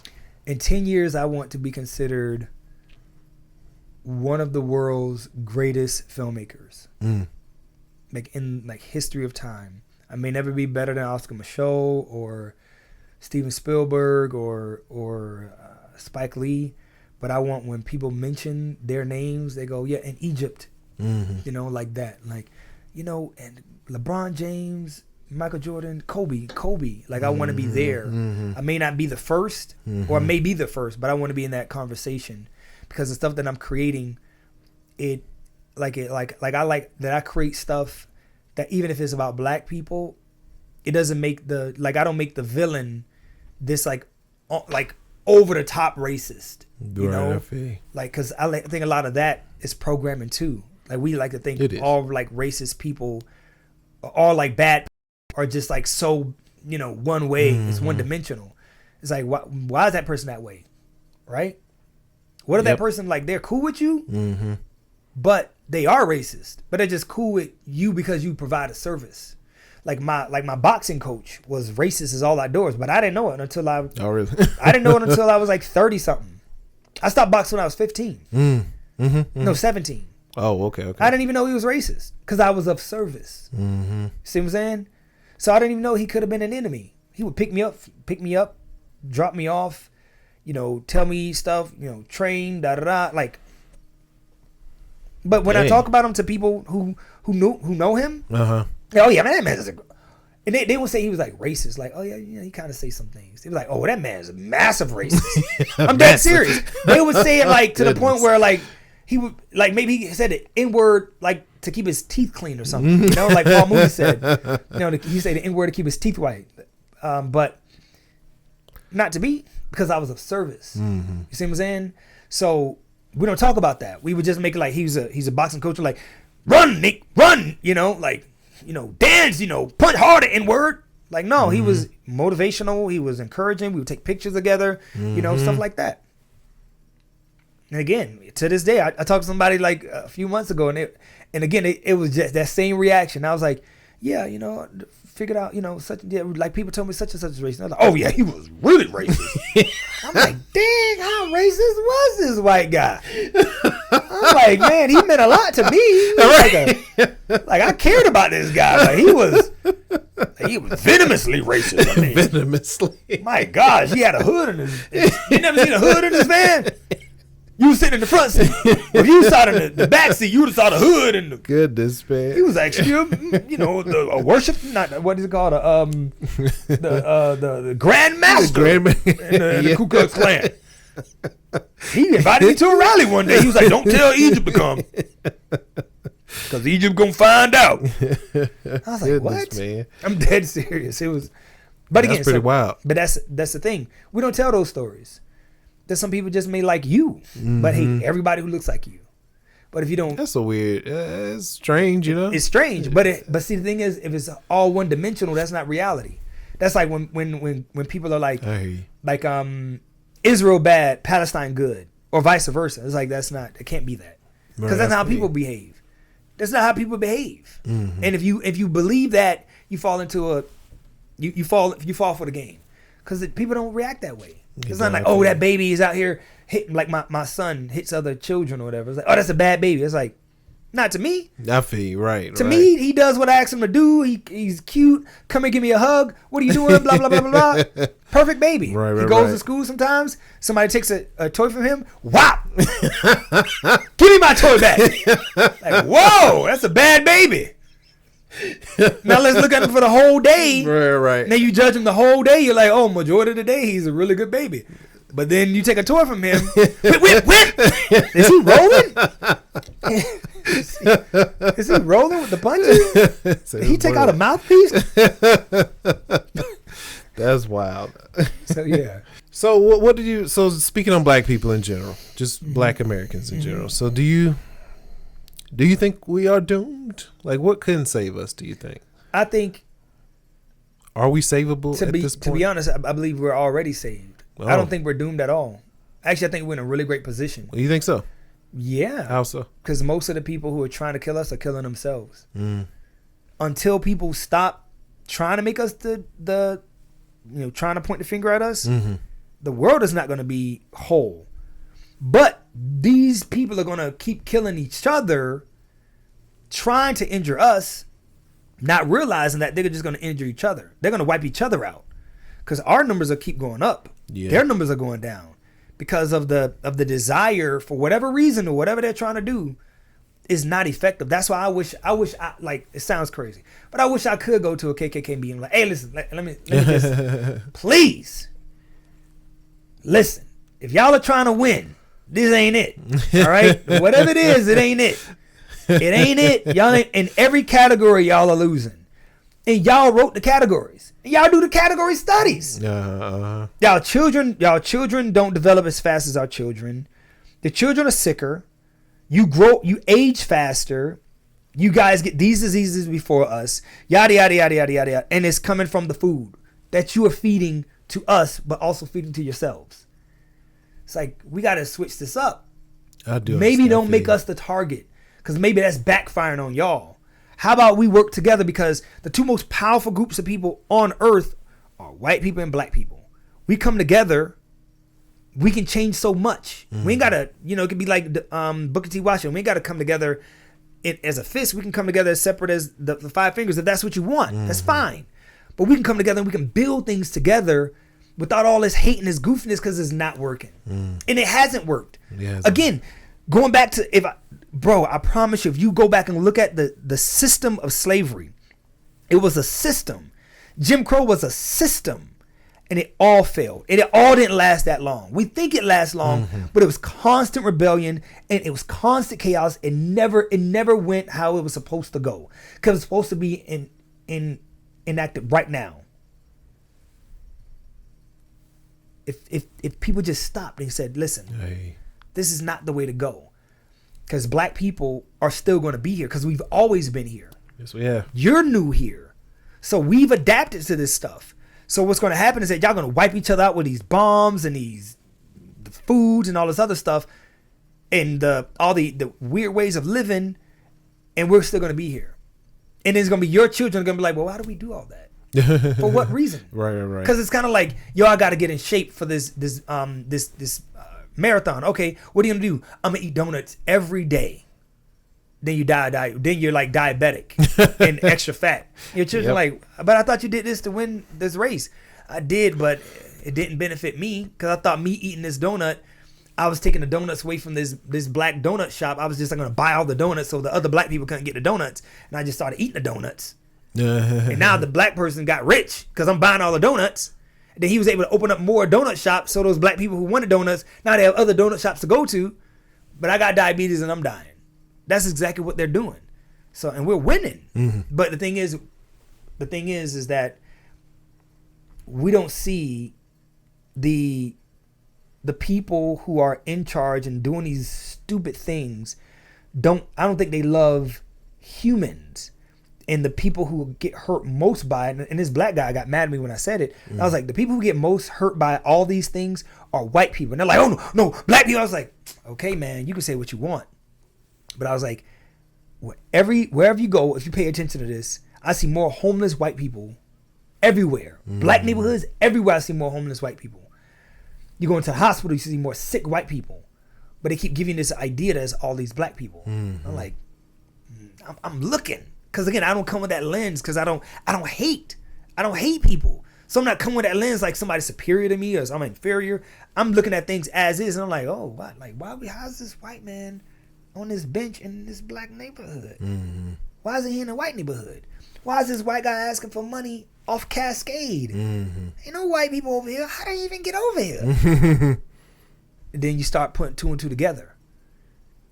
And as long as we don't see it, we're always going to play the game of, oh, we ain't got it, and white people are kicking us down, and da da da. So you're gonna be a victim. And when you're a victim, you can't see anybody else as a victim. That is a fact. You can't, because you're like, I'm not eating, so if you think you're not getting enough food, you're not gonna pay attention to people who got no food.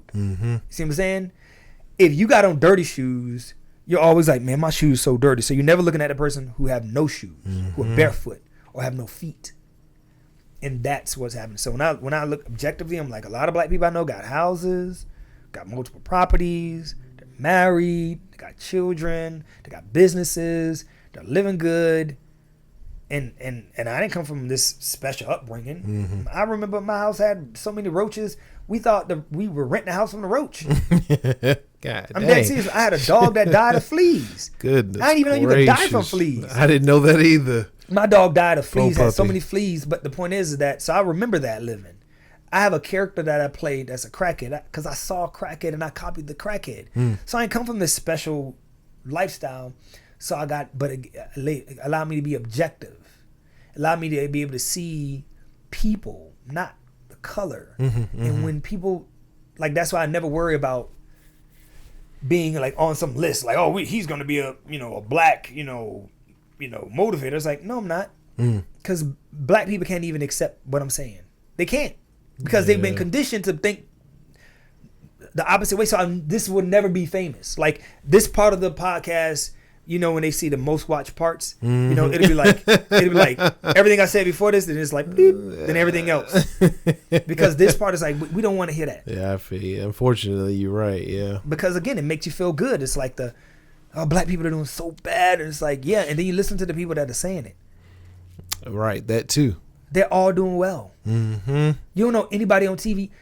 Van Jones You may not even remember this. It's not ringing a bell. Van Jones. It should. You're right. I'm sure. Let me hear why. Yeah. Let me tell you why. Jeff Bezos, look this up, gave him $100 million. Just because. Okay, it is ringing a bell now. I do remember this a little bit. A white man gave a black man $100 million. Mm-hmm.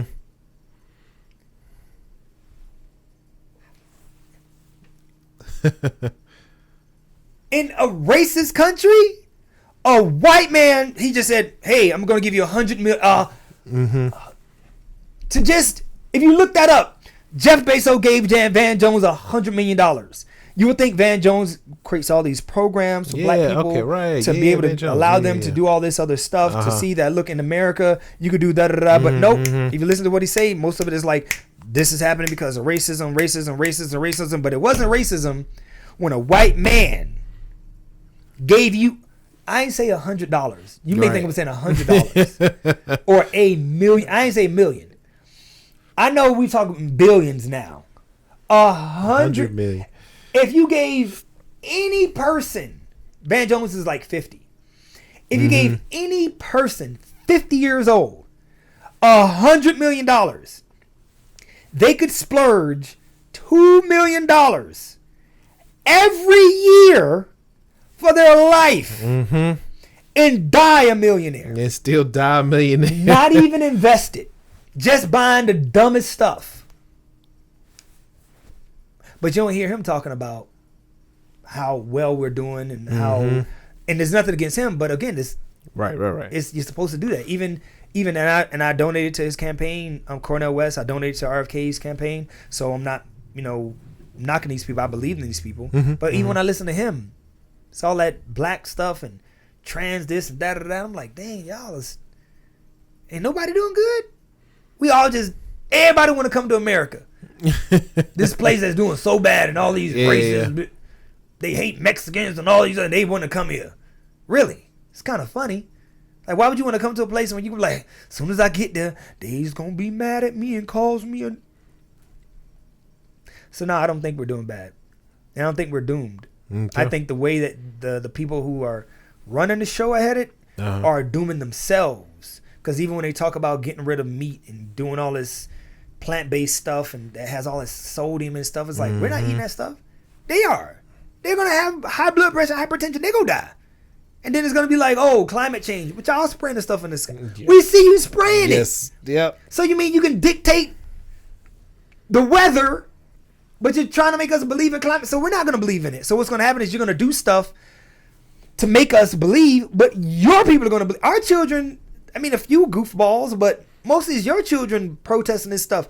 So they're going to be ones who are going to have cities that are not going to have gas-powered lawnmowers and, I'm serious, like gas stoves and stuff like that. It's going to be them that are going to suffer. So their children are going to grow up with all these defects and being behind. And our children are going to be like, nah, we straight. We ain't doing none of that. That sounds stupid. Why Greta Thunberg talks about, climate change, all that, but she'll never go to China or India to talk about this stuff. She always goes to European countries or America to talk about it.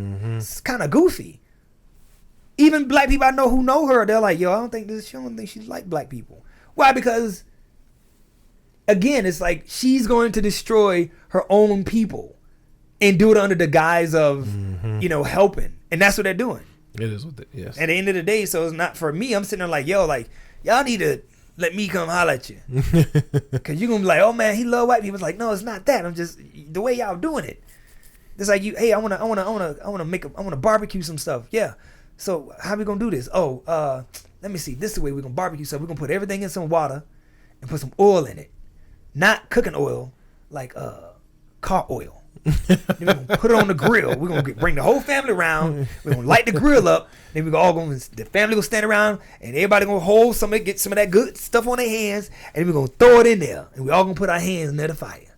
But wait, isn't it number one going to destroy the food and like, kill everybody? Maybe. Okay, maybe not do that. But so, yeah, long story short, no. No, I feel you, man. Okay, this is a lot of victim mindset. You know what I mean? Especially in that community, it is a lot of, like, victim mindset. And then, that causes people to just give up. You know? Yeah, that's true. They stop fighting. But you're not looking. That's the thing. You're not looking. That's what victims do. They don't. That's true. You're not looking at. You're not looking at how great we're doing. Mm-hmm. And then I agree. Because you want to believe we're doing so bad that you don't stop and go like, man, we are kicking butt. Yeah, and I think even if we are in some cases doing bad, I think it's like you said, because you're not looking. Like you could be doing so much better. You choose to be doing bad. Yeah. You know, it's like I grew up in Atlanta. I grew up like East Atlanta, like Lithonia, Panola Road, over in that area.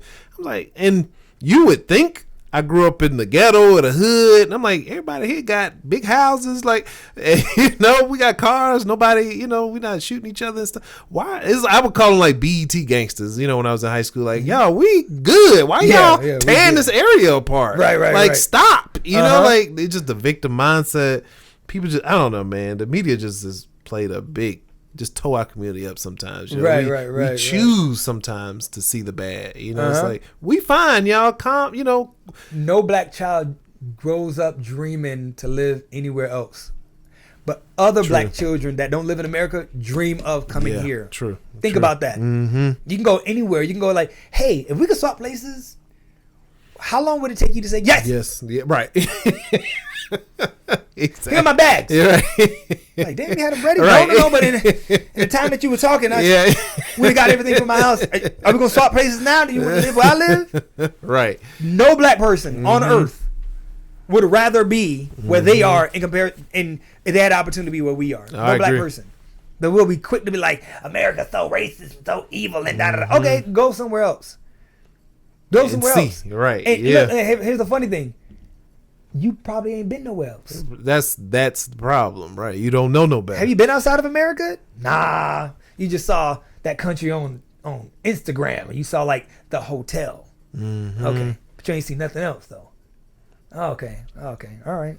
Yeah, man. I truly think like right now is the best time in history to be best time alive in this history. In this history, Yeah, recent history. in America's history, and that's why. Let me clarify. In America, to be a black person, I do think this is the best. Like with things like people are scared of AI, people are scared of things that are changing.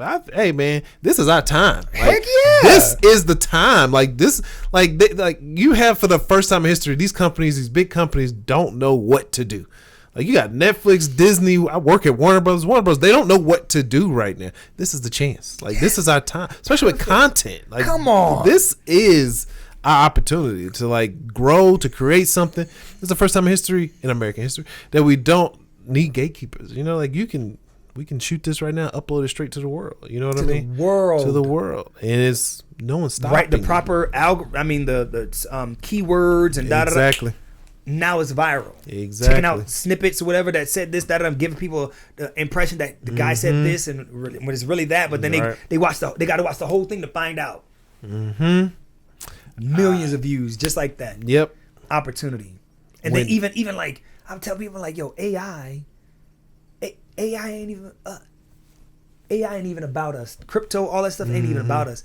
Again, it goes back to it's like these people work so hard to destroy us that they destroy themselves, because like AI is going to go after people who value AI. Most of us don't value AI like that. It's like y'all are the ones investing in it. It's going to be the future. They said that about diesel. Diesel was supposed to be the future to save the earth, believe it or not. Yeah, y'all said this before. Y'all been saying stuff. Y'all said the color TV was going to revolutionize everything. Oh, okay. Yeah. Cars are supposed to so remember there was centuries that horse and carriage was like the main mode of transportation. Exactly. Remember that, right? Right? It's not too long ago. Cars came in.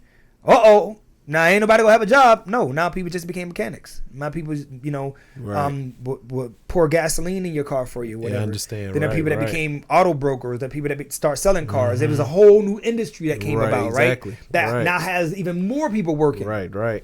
So if you look at it like, they created something that's gonna maybe for them, maybe to hurt them, but we're gonna figure it out because we've been doing it. And when you look at it from that perspective, you don't. Again, like I love black people too much to hate anybody. And when you love, love is a relaxing thing. When you say I love you to somebody, it relaxes you, and when you relax, you think better. when you're angry, like, they'll hate the white man. You're just tense. Mm-hmm. It's like, no, I don't hate none of y'all. I just love my people. On you. Yeah. Mm-hmm. I love everybody. I mean, I love my people. So when I look at everybody else and I see what they're doing, I'm like, oh, that's, again, I admire the Jewish people because I'm looking at even like what they've been able to do in our government. I'm like that is impressive. And they got something called APAC where they fund politicians. So you already know how you can look up how much the politician is making. So before they vote, you go like, oh, that person gonna say yes.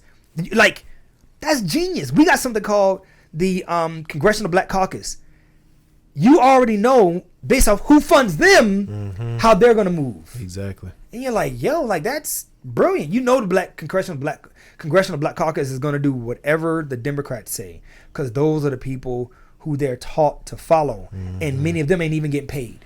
That's unfortunate. You like, that's why you gotta admire. Like, if you can hate all you want. Hating don't do anything. I admire because that's the game.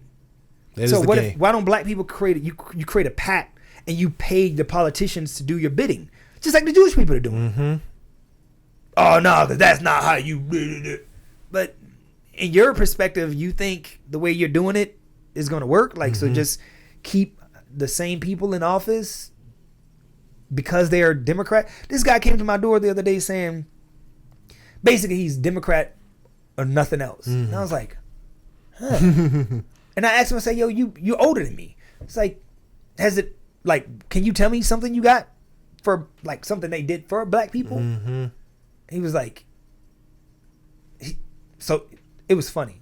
Long story short, nothing. Oh, I'm sure. I knew the. And the thing is, they could, like, they have done things for black people. The problem is, if the people who are voting for you don't know what you've done for them, but they still vote for you, that lessens the likelihood of you doing. I can tell you specifically what Joe Biden has done for black people.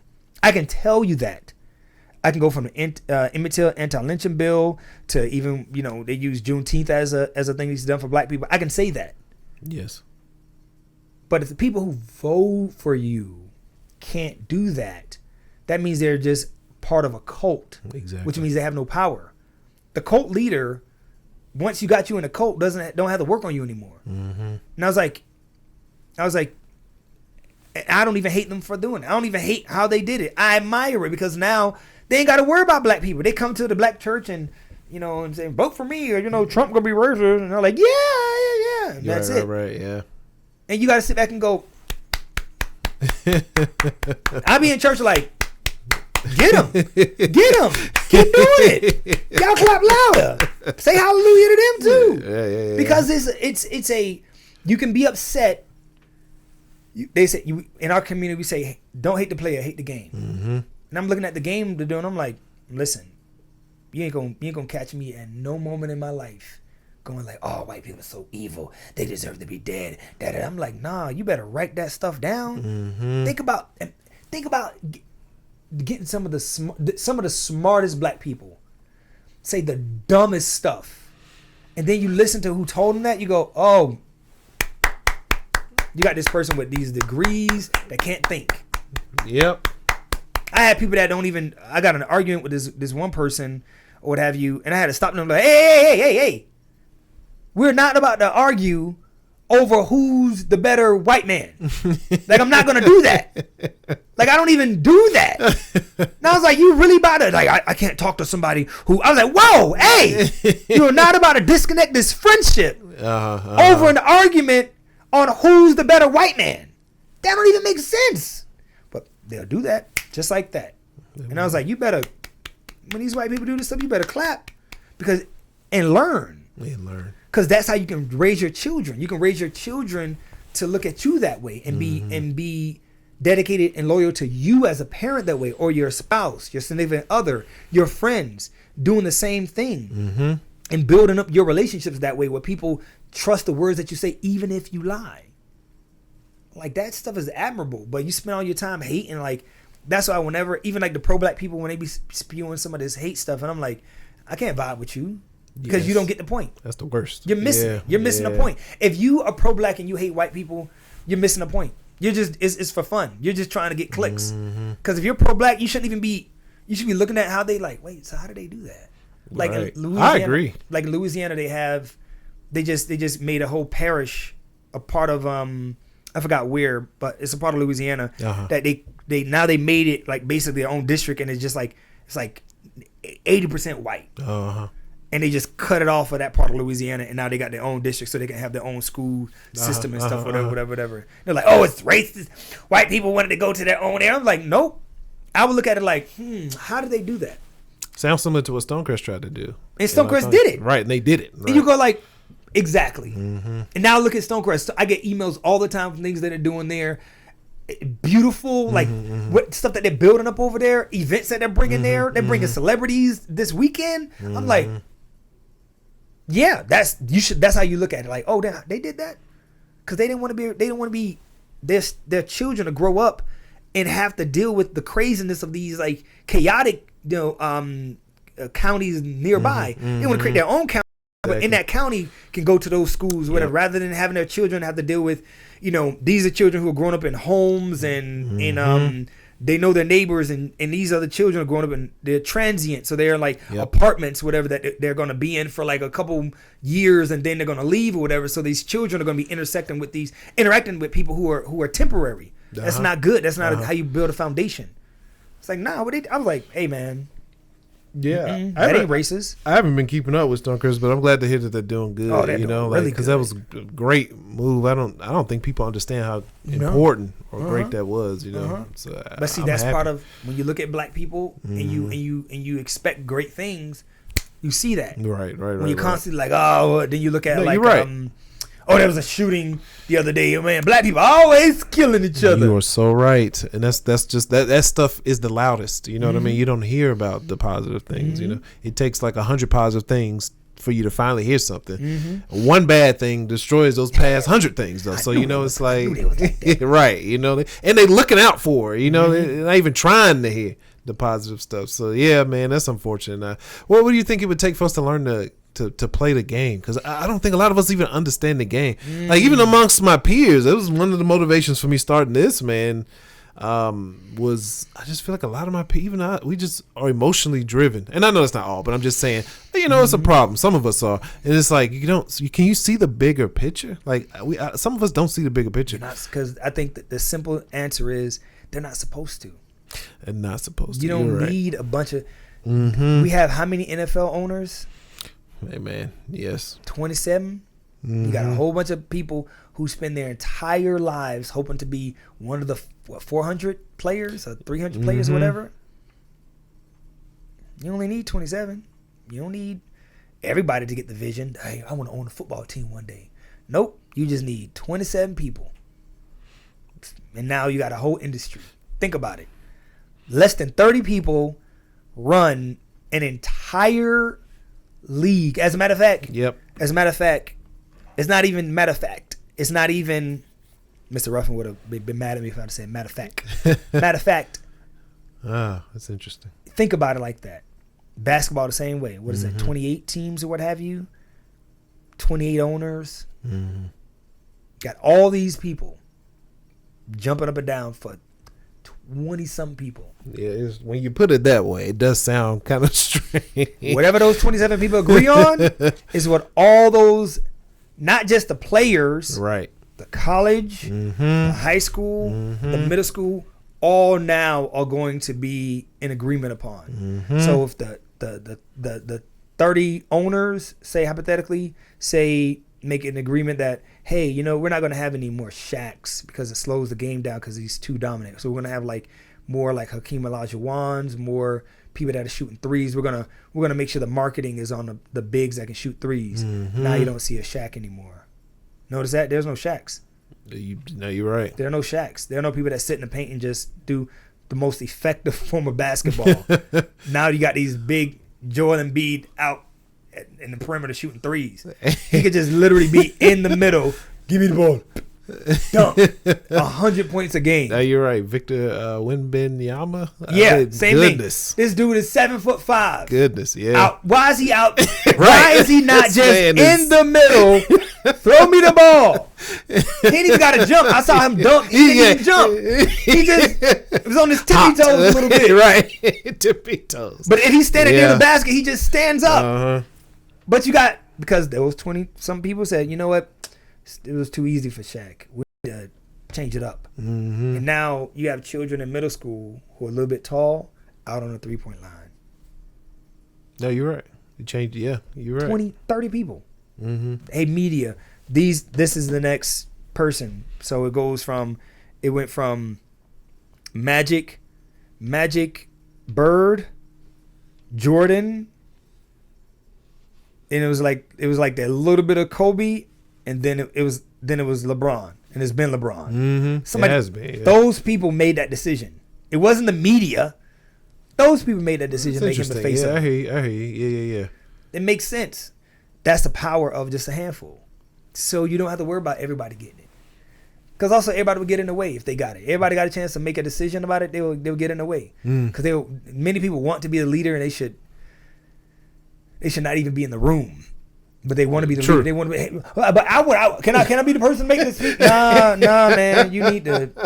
You're right. You can't lead yourself to the bathroom. What you mean? You peed on yourself, Mike. I did. I didn't think y'all smell that. Y'all smell that?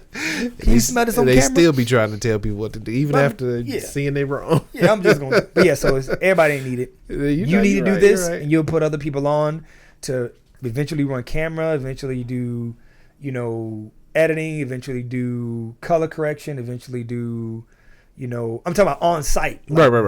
Doing, you'll have a studio that's, Tyler Perry Studios or something, whatever, Everybody doesn't have to be. We don't need 1 million Tyler Perrys. We just need 100 of them. Because Tyler Perry put like 2,500 people on, what have you. You got 10 of them. It's 25,000 people a year. That's true. Over 10 years, that's a lot of people put on that can live out their dreams. But if you have 100 of those, if you have 1,000 of 10,000 of those people, it may not be. It'd be too much. No, you're right. You're right. So you need those people that are, going to be followers. Yeah. Not followers, but just not going to be the people who make the change. I feel you. Right. I understand. What do you think about what Ice Cube is doing? With his I haven't been keeping up. Yeah, that's what's called. Right. I think it's brilliant. Oh, you think so? Huh? Yeah, I think. I heard some good news recently. They had like a big deal recently or something. Yeah, he was trying to sign one of the WNBA players, right, or what have you. I remember that. I think it's a great idea. As a matter of fact, anything that works is a great idea, because most things don't work. Like most great ideas don't work. Things that you think would make sense, like the IMAX 5D or something like that. You ever heard of it? Yeah, I'm familiar. It's like you go in, you can smell stuff. Yeah, and there's fire, you can feel it. Yeah, it's like that's a great idea, but it's not. People don't. It hasn't people caught like on. I ain't going to that. Like when they would do the 3D, like you go to 3D, 3D, and you're like, this is a great idea. They've been trying to sell that for decades now, ain't they? But it ain't really working. It ain't. Because then you take off the 3D thing, you're like, man, most of this stuff ain't even in 3D. Right. Then you put it on and you're like, ooh, you don't feel like, So when great ideas work, hey man, I don't hate. I feel you. The only thing is, what I wish though, is since it's 3-on-3, I wish there was a divider, and then like a little like an invisible divider, and you had another team on the other side. So it's like two games going on at the same time. Yeah, because it's a half court. So you can be like, oh. So it's like an information overload, You know what I'm saying? I feel you. Like, that's how it is when you go to the court on the street. You're watching the two games. And then one person's getting bumped. You over there looking like that. Oh. Then the other one like, I think that would be dope. That'd be different, right? Yeah, that'd be cool. That'd be cool. And then have like a resident celebrity, like wherever city you in, have that celebrity playing or what have you, and then make sure like you make it their duty that they just get mollywop. so like Usher out there doing this stuff or whatever, and then you have somebody just crossing over Usher and just dunking on Usher, and then Usher like wants to give up, but it's up to 21 and it's only 10 points. Like, dang, Usher gonna be good. You know, like stuff like that. And then on the other side is like Jermaine Dupri getting dunked on, what have you. Like that would be, you know. Yeah, it would be. Yeah, because you be sitting there looking like, wow, this is crazy, you know. Uh-huh. But so outside of that, you know, I wouldn't, you know. And then also mix in a little bit of, so back, like there's this dance style called crump. Yeah. And they would have this guy with a, you know, he would talk crap or whatever the whole time. And they made that kind of go into basketball as well. Having that person, you know, talking crap the whole time. Oh, you think you win? And then when the team wins, everybody runs onto the court. So stuff like that. I hear you, man. Them announcers be boring to me on NBA. Yeah. Loosen that up. Yeah, loosen that up a little bit too. They don't want to make it too urban, but not too urban. But I don't care. That dude makes you just okay, because he'll be in your face. You think you gonna post up? You're like, watch me dog on him, you know. Nah, these are all good ideas. Yeah, dang. All right. So Forbes reported that Hollywood is losing upwards of like $10 billion per year on their lack of like making like black movies and telling black stories. Like, what comes to mind when you hear that? They make horrible movies. Like it goes back when you think the way they promote movies now, they promote political movements. The first black woman too. The first 3 women too. The first gay kiss. It's like nobody goes to. You ain't never go to a movie because it was black. Black Panther. If you know the comic, it's like, oh my gosh. Mm-hmm. And then there was a cultural movement with it. It wasn't because it was black. It was the way it was black. The storyline was like T'Challa doing this and the character, the writing. That's what made you want to see it. It was cool. Yeah. But you started noticing that they're focused more so on telling you like the first trans this and the first. People don't go to the movies for that stuff. They don't. So you're gonna lose money on that, and then they also don't know how to promote anything. All right, so there was a movie called Aquaman 2, 3 came out. I talked to people about it, and they were like, "That came out? You mean to tell me there was a movie that they paid over $100 million on, and you didn't know it came out?" Because they don't know how to market. If I was behind the marketing team, and hopefully y'all holla at your boy. If I was a part of the marketing team, what I would do is every aquatic center, every aquarium, every Petco, all those places should have had crazy advertisement and deals to go see it in the movie theaters. Because you're talking about water. You're talking about fish. It's automatic. You didn't see that. It's rushed or even on social media. I didn't even see it on social media really. But they put $100 million in marketing. But where did it go? The budgets are too big for what we're getting in return. They are. That's like, yo, I'm gonna spend $100 at McDonald's. What do you? How many people? Oh, just me and my lady. Right. Why? Right. That's the equivalent. Yeah. I mean, McDonald's is not bad, but $100. What are y'all buying? Oh, we're gonna get the best. We're gonna get like extra tomatoes, and we're gonna get a lot of fries. And what?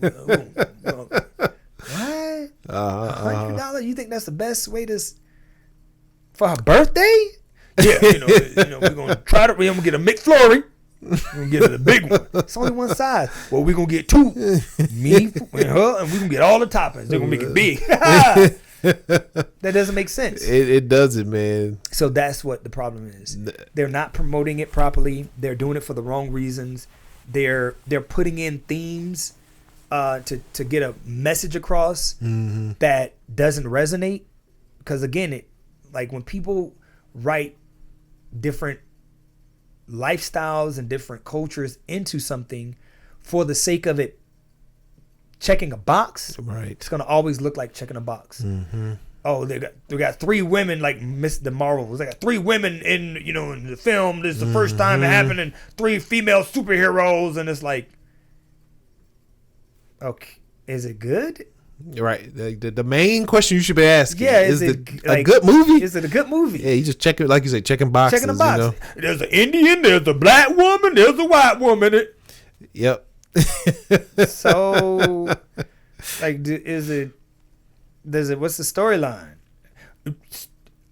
it's three.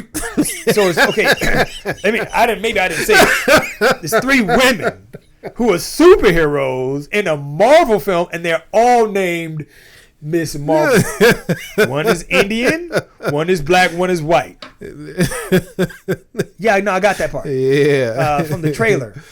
But what is it about? Maybe you didn't hear me. But that's how it is. And it is how it is. Because I saw the trailer, yes. And as a matter of fact, I started watching it and still didn't understand what I'm watching. I actually sat through and watched it, and I feel I still don't. I was like, okay. It wasn't that great. And I don't hate women. That's what it gets translated to, right? Yeah. I'm like I watch this stuff and I'm like, y'all don't get, like, y'all are making people not want to watch anything with a woman because you're making it about women when you don't watch things because of the sex of someone. Yes. $1 Million Baby was one of the best films I've ever seen. Yes, it was. And it wasn't because she was a woman. It was the journey she went through as a person who happens to be a woman. And you're like, wow, that was great. But you didn't, and I think she won an Academy Award for it. I'm not familiar, but I don't find that hard to believe. That was a good movie. It was a great movie. Yes, it was. But then I watched this one movie with Halle Berry where she was like a fighter, and she had this coach was like gay, and she turned out to be gay, but she was with like an abusive man, but then she turned out to be with her gay coach, and I'm sitting there like, what? That's some more box checking. And I'm sitting there like that. You didn't have to make the coach gay, like a lesbian. Because now you're making the coach seem predatory. So now you're creating the themes of lesbians being predatory. Because that means, all right, so if my daughter wants to play basketball or what have you, and I already have this stereotype of like, lesbian coaches really praying after the little girls, or waiting for them to get older to be able to, that's in my mind. Yeah. You just put it in a movie. And now you don't notice that, and then you don't notice why a lot of people didn't watch it, and then also they creep up on you with some of this stuff too. They do, where it's kind of like, well, why would you? This didn't make. I'm watching this TV show, Monarch, about Godzilla and stuff, and then one of the characters, she just randomly becomes gay, in like midway, like towards the end of the season, and then she's like promiscuous gay. So now you're creating a theme again that lesbian women can't be in a committed relationship with one other lesbian. It has to be she's promiscuous. And it's like, you didn't even see that, did you? Because you were just so quick to make an Asian girl gay. Right. You see what I'm saying? Like you were so quick to do that, but you didn't see what you just did. So now you're like, oh, okay. So that's why a lot of them, they don't. Number one, the stories are horrible. And then they're doing it for themes. They're not doing it to be able to tell good stories. Just tell a good story. I'll give you an example and I'll be done. There's a movie. Every filmmaker has to watch this movie. It's called Dog Day Afternoon with Robert De Niro. No, Al Pacino. I'm sorry. When I tell you this is in the 70s. Goodness, I got to watch this movie. Talking about transgenderism. When you watch this movie, people who are watching this or listening to this, you're going to go, wait, but it wasn't about that. And I'm like, exactly. It was a whole different other story. But it had that in that. It had a black character, it had white characters, it had Al Pacino, whatever the hell he is, and all this other stuff. They had white women, they had white men, they had victims, they had heroes, they had all that based off a true story. In the 70s. You're like, wait, when you watch it, you're like, but it does. I don't get the feeling that is, yeah, exactly. Because it was telling a story that was compelling. And I watched the whole thing, and I didn't feel like at any point in time it was like, oh, here they go throwing this. Nope. This was the 70s. It was a really good story. And you're sitting there like, dang, this is the writing, the acting, everything was connected, the vulnerability of the people. And when all that stuff got in there, you didn't go like, oh, I knew it, man. Just when I got into this stuff. You were like, oh. It was how it's supposed to be when it's an organic thing. Exactly. Not like it's randomly like Al Pacino is like, and I'm gay. Right? What is? Yeah, I know exactly what you mean. What is that? I was watching this new show on Amazon Prime called Gen V. I know and the black guy's like bisexual, and he was so aggressively bisexual. Like, I need you to know I'm bisexual. I was like, that's how bisexual people behave. Like, they got to be out here. And one of his lines, he's like, I need to suck in everything here. Oh. Okay. Right, exactly. What's your power? Because that's what we care about, is you have superpowers. Right. Not that you out here just... Right, not who you want to sleep with. Because that matters so much. Right, like what in the world is going on in movies now, man? Yeah, and that's the thing. And again, it's when people who are trying to get across a message or a movement or a way of thinking are in charge of budgets. Like in Disney, they were like, we got to make sure such and such amount of characters in our things are LGBTQ. Why? What child is out there like, man, I want to watch this movie starring the first openly... What's the story about? Like Strange New World flopped. Why? Because it was a black kid who was gay. It was just it wasn't... I didn't watch the whole thing, admittedly, but it was just a weird movie. Starting off, it wasn't like that great. It would have been not good if you would have promoted it for whatever it was. Right. But if it's like the first openly gay kid move, who's gonna bring their child to go see it? Because that's not what people watch movies. I'm not going for the first kiss between a man and woman. I'm going for Cinderella. Oh, wait, so Cinderella, she's like a prince, like she's gonna become a princess at the end of the story, but she doesn't know it yet, and we don't know it yet. But then when the shoe fits, it turns out and then at the end she becomes a princess, and then she kisses the prince. It's not like the first kiss between a woman who wasn't a princess but becomes a princess, then she kisses a prince. You would have watched it. Exactly. You would have watched it. I would have watched it. It has nothing to do about sexuality. It'd have been like, so she's going to kiss somebody? Sleeping Beauty, Snow White. No, it's Snow White who gets kissed by the prince and becomes... Sleeping Beauty, maybe. Sleeping Beauty, whatever, right? She's sleeping and she gets kissed by somebody and she wakes up. It's like, she gets kissed by a man and wakes up. It's like, oh... It's like not the meat and potatoes of the story. That doesn't make me want to watch it. Yeah. So that's why it sucks. I watched the new Bob Marley film. You watched it? Oh my goodness. I'm gonna let you go first. Yeah. I watched it. And spoiler alert, him and his wife don't kiss. You're right. They did not. And I'm sitting there like, I looked at who wrote it. Out of the 6 people, it was one black person. And I was like, I didn't pay that any attention. I didn't notice that. Out of six people who wrote it, it was one black person. And I was like, oh, okay, that makes sense. Because to have a healthy relationship with a black man and black woman goes against the narrative. I did not think of that. A healthy relationship isn't like people look at Will and Jada and go, that's not healthy. No, healthy is what you make it. But healthy is when it ends in love. But we don't want that. We want this like perfection thing, like Obama and Michelle. Like, oh, that's like the Barack and Michelle. Like that's not ideal. Obama killed a lot of people. If you removed him from president, said, hey, here's a guy who's gonna bomb a bunch of people or whatever you said, oh, Idi Amin and his wife, you'd be like, oh, that's not a love story. And she's just right there by him. But Obama killed a bunch of people. A bunch of people are dead because of Obama. It's a fact. It's a fact. Every president killed a bunch of people. So, but you'll call that a love story. But in reality, if you wouldn't want that for your child, like who you in love with? I'm in love with a guy who he has to make decisions on killing people like every day, and he does. He kills a lot of people. He destroyed a whole country with the president Gaddafi, who actually had a thriving black nation or whatever, and they killed that one and killed a lot. Now that place has an open slave market. What? Yeah. I mean, Gaddafi did some amazing things, but no one cares now because you're dead. No, right. So the narrative. You can't have a healthy black relationship. So when you see the relationship between the black man and black woman in that film, you're like, oh, okay. That's why they don't kiss. That's why you don't see them holding hands. That's why they do a compassionate hug. Who hugs their wife? That's one part of that movie I never really paid attention to. But you're supposed to.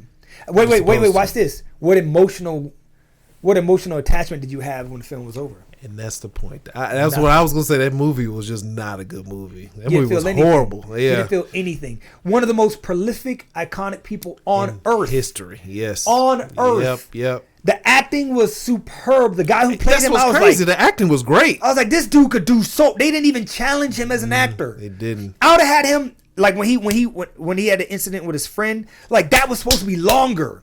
Because the betrayal, the build up to that should have been like build up to the point where you feel it's palpable, that they're going back and forth with each other. But I need to make more money, Bob.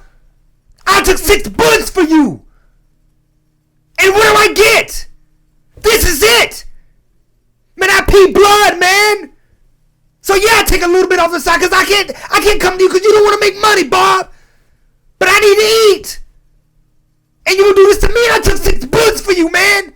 No. If you want to fight, let's do it. But when you fight, take off the shirt and show the bullets. When you fight, remember who you are fighting. Can you forgive me like you forgive everybody else? Now you got a reason to feel something. Exactly. They didn't do none of that because the people who are writing it ain't thinking like that. They're like, well, we need to get through the story to make it about what? When it was done, I was like, so disappointing. I was like, y'all could have just, if y'all could give me the budget and I could make a whole movie just between the wife and Bob in one room, just like they did 12 Angry Men, that would be 10 times better than that. Because there was no emotional attachment. He had no emotional attachment to his children. Zero. He had no emotional attachment to his wife. Zero. And I was like, what type of black man is that? That's not a real black man. Oh, he didn't care about this woman, but he had her everywhere with him? Mm-hmm. That movie was embarrassing. Dude, I was like, there's no... It was no supporting cast. Like you said, you don't care about anything when it went off. Nobody. They didn't talk about his children. Nope. It was so weird. Like they even apparently, he had a crazy love life, and they had like a flash of this woman, this light skinned girl, not this light skinned. She has a name, but I just can't think of it. But it was like a flash of her during a montage, and it was like, were we supposed to just? Because it was like awkwardly thrown in, and this is not how poor of a movie it was. It was just like, were we supposed to assume she's sleeping with her? Because some of us, including myself, I don't know everything about Bob Marley. That's why I was interested in seeing the movie, because I want to learn more. And then after the movie, I go and look it up. This is what I generally do. I go and look up reviews and people talking about the movie. Bob Marley was so influential, and there's so much to tell about this man. Yep. And they didn't do any justice to this. That movie was so bad. Oh, he had a bunch of women and a bunch of children. Yeah, most men who are hyper influential and successful, they do that. That's a story in itself, that he did all that and his wife stood by him. Like, she was still there. Like, that's the move. That's the movie. And she had a man on the side. It's like, but she stayed with him. Come on, that don't say nothing. Like, that don't tell you about what this man represented, and she wanted to stay there to be a part of that story, but she needed to have another man on the side to attend to her womanly needs in terms of somebody to talk to or whatever the case may be. We couldn't dig into that. We just had to go into, they argue outside and she slaps him and you need to watch out for your friend, and then that triggers him to go. Mm-hmm. They don't even discuss the importance of the One Love concert. Like, that was a reasoning behind the concert, and they just showed him up there. He had a flashback, or he had a vision of somebody shooting him, and it just cuts to the next scene. Like, what is going on in this movie? Even the whole fire in the constant fire in the not a cornfield, but whatever that was. What was it? Yeah. I was like, but you don't have any time where we go through a cornfield or whatever that is to indicate, to give us a reason why he's there. And then when Haile Selassie shows up, it's like, but why does he show up there? Like, why isn't it like he shows up? Why did you prep us where he's running through that field or whatever, or not even running through the field? Make that field mean something to him. Like, maybe that's like hypothetically, like his dad, like they show like he only had one image of his dad, but maybe like when he saw it, when he was talking to his dad was like, I don't want to be around you, da da da da. and just go through the field or something to make that field mean something. And they played. They kept coming back to that. Yeah, it's like I was like, what does this mean? What do we? Why do you keep showing us this? Figuratively mean fire for? Did they burn that? Maybe they like he lived in an orphanage and that orphanage was in the field, right? And they burned it down or whatever, and he lost some. Yeah, that's why again, watching the idea of writing good stories doesn't really exist when you're trying to tell a message. And the funny thing about that movie, they didn't even tell a good message. It didn't. Like, it was just a sloppy movie. You understand how? Do you think he became famous when he died? Yeah, right. Do you think that's when? No, right. He was like an icon while he was alive. And notice he died in 1981. We don't know if he met any celebrities. We don't know if he did any duos with celebrities. We don't know who that guy who was on the guitar, who he was. We don't know nothing. Like, we don't see how big he was only until he goes back to Jamaica. And he's like, but he's supposed to be famous in Jamaica. That's like the origin of reggae. Right. So it's like, of course he'll be famous there, but we don't get the gravity of how big he was. It's almost as like, when he died, and everybody was like, who was that guy? Yeah, that's what the movie tried to imply, right? It was strange. Yeah, because it's like, he's doing like even like when he going back to this, like I was telling my wife, I was like, why is he driving in like a regular car? And why is he going to like a regular house? He's like really rich at this time. I'm sitting there scratching my head because I'm like, it's 1977, but he like died in like in my mind I was like, he died like a few years later. So that's the peak. Right. So why is he, you know what I'm saying? Like, all this stuff didn't make sense to me. But again, when you're writing it for whatever reason, or you're trying to tell a story, like if I was that actor, I would feel real good about my ability, because he did an amazing job. He's a great actor, yeah. That dude, I saw him in One Night in Miami. That was a good movie too. And that dude he was great. Is epic. Yeah, he is. And he's British. Yeah, he is. Yeah, and I was like, but a lot of Jamaicans went because it was a British colony. So I didn't see a problem with that. But I was just like, I think like if I was him, I'd be like, man, like they kind of like wasted. Yeah, he tried his best to do an interview on Breakfast Club, and it was just because Charlamagne, was grilling him about the editing, and he tried his best to defend it, but it was bad, and it sucks because he's such a good actor. Yeah, but you just one part of a big puzzle, unfortunately. Yeah. There's nothing you could do, and if I was, and I hope he hears this, like, call me, we could just write some scenes. Yeah, have you act out these scenes. Get you another actor, or even get some of the actors who are on the project. Meet up in Atlanta. I promise you, we could write some scenes that y'all can just act out, and I promise you, brother, you will love what we do. Marcel will be on. Marcel be the DP. Trust me, when we're done, you'll be like, that's what. Because I could see him doing it. Because I'm looking at the moments that he had, and I'm sitting there like, oh man, I know. So much. Like, why isn't kissing her? And she's a great actress too. She is. I cannot think of her name off the top. It don't even matter. She's amazing. But it's like there are times when she was supposed to be soft, and that could have been them making love. Like, they only make love in like the past. I'm like, well, y'all trying to make this PG-13? Yeah. But you can't, because y'all kill people in it. Y'all shoot people in it. So it's not like you're trying to. Right. And like, would have been a kiss, because a kiss means so much in a relationship. Because you don't kiss everybody. You hug everybody. You hug anybody. And you kept hugging. I kept looking. I was like, that's weird. Like, he don't grab on a butt or no type of, this is a woman I made a bunch of babies with. That's like, and she had a really big butt. She did. So you got this big old butt, and there was no time in the film that he's like mention it or nothing. It's just like my wife was like, she's thicker than she normally is. I'm like, yeah, and none of that's. So you got this big. My wife can't walk past me. My wife booty ain't that big. She can't walk past me without. Hey, what you doing? Jiggling. Paying that tax. You got to. You come by me, something. You walk by me and just not gonna touch it. The booty slap tax. You got to pay it. You know? Daily, dang, multiple times. Right. He gonna hug you and ain't gonna grab it or nothing. Right. We gonna have no little bit. Come on, right. There could have been a time when she hugged him and he grabbed. He's like, "Ooh, did it grow?" And she's like, "Get off me, boy." Something that would have made us go like love that relationship instead of us looking at the relationship like, Oh, that's complicated. Yes. Yeah. That's all you got from it. It's like that. Oh, she really loves him. I never got that like feeling, other than like subconsciously she's still there. So you kind of like, I guess she loves him. She's been in the movie, right? Exactly. That's not. You're not supposed to do that as a viewer. You're not supposed to go like, I guess. Yeah. Or does she love the money?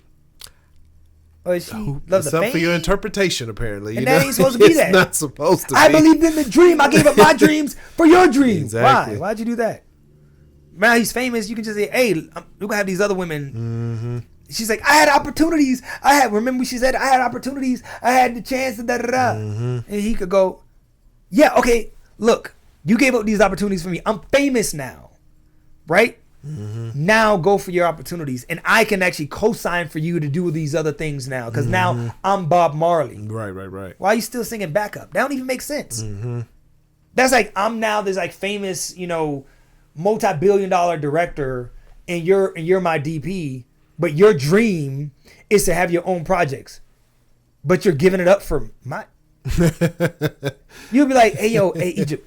Yo, like, we're doing good on these projects, but are you able to kind of like, I got this great idea, man. Da-da-da-da-da.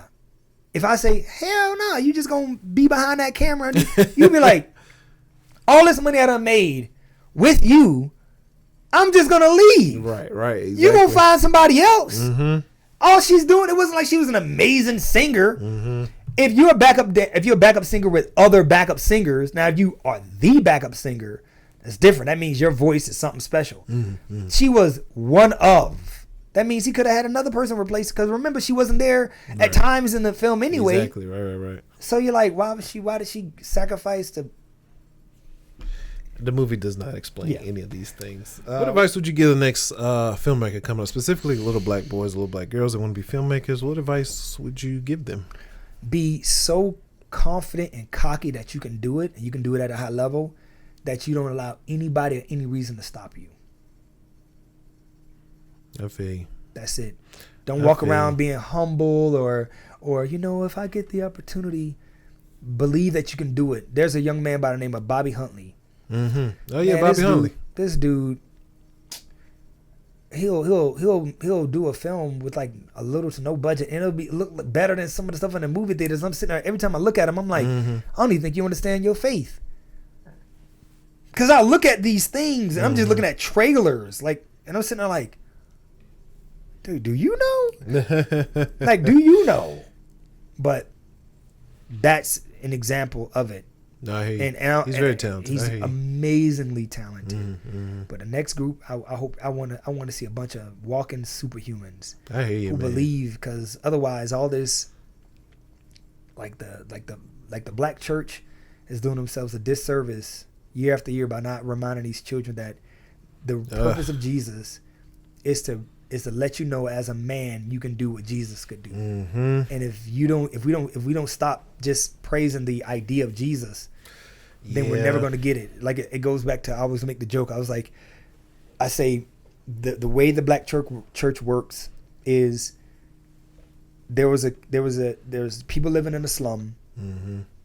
Many of them went days and weeks without eating, not a lot of good water, not a lot of good education, but then one person from that slum became a multi-billionaire, and because they studied hard and they got all the grades, and they opened up a business, and they made all this money, and instead of talking to that person and saying, how did you do it, they just made a monument of him and then praised it every day.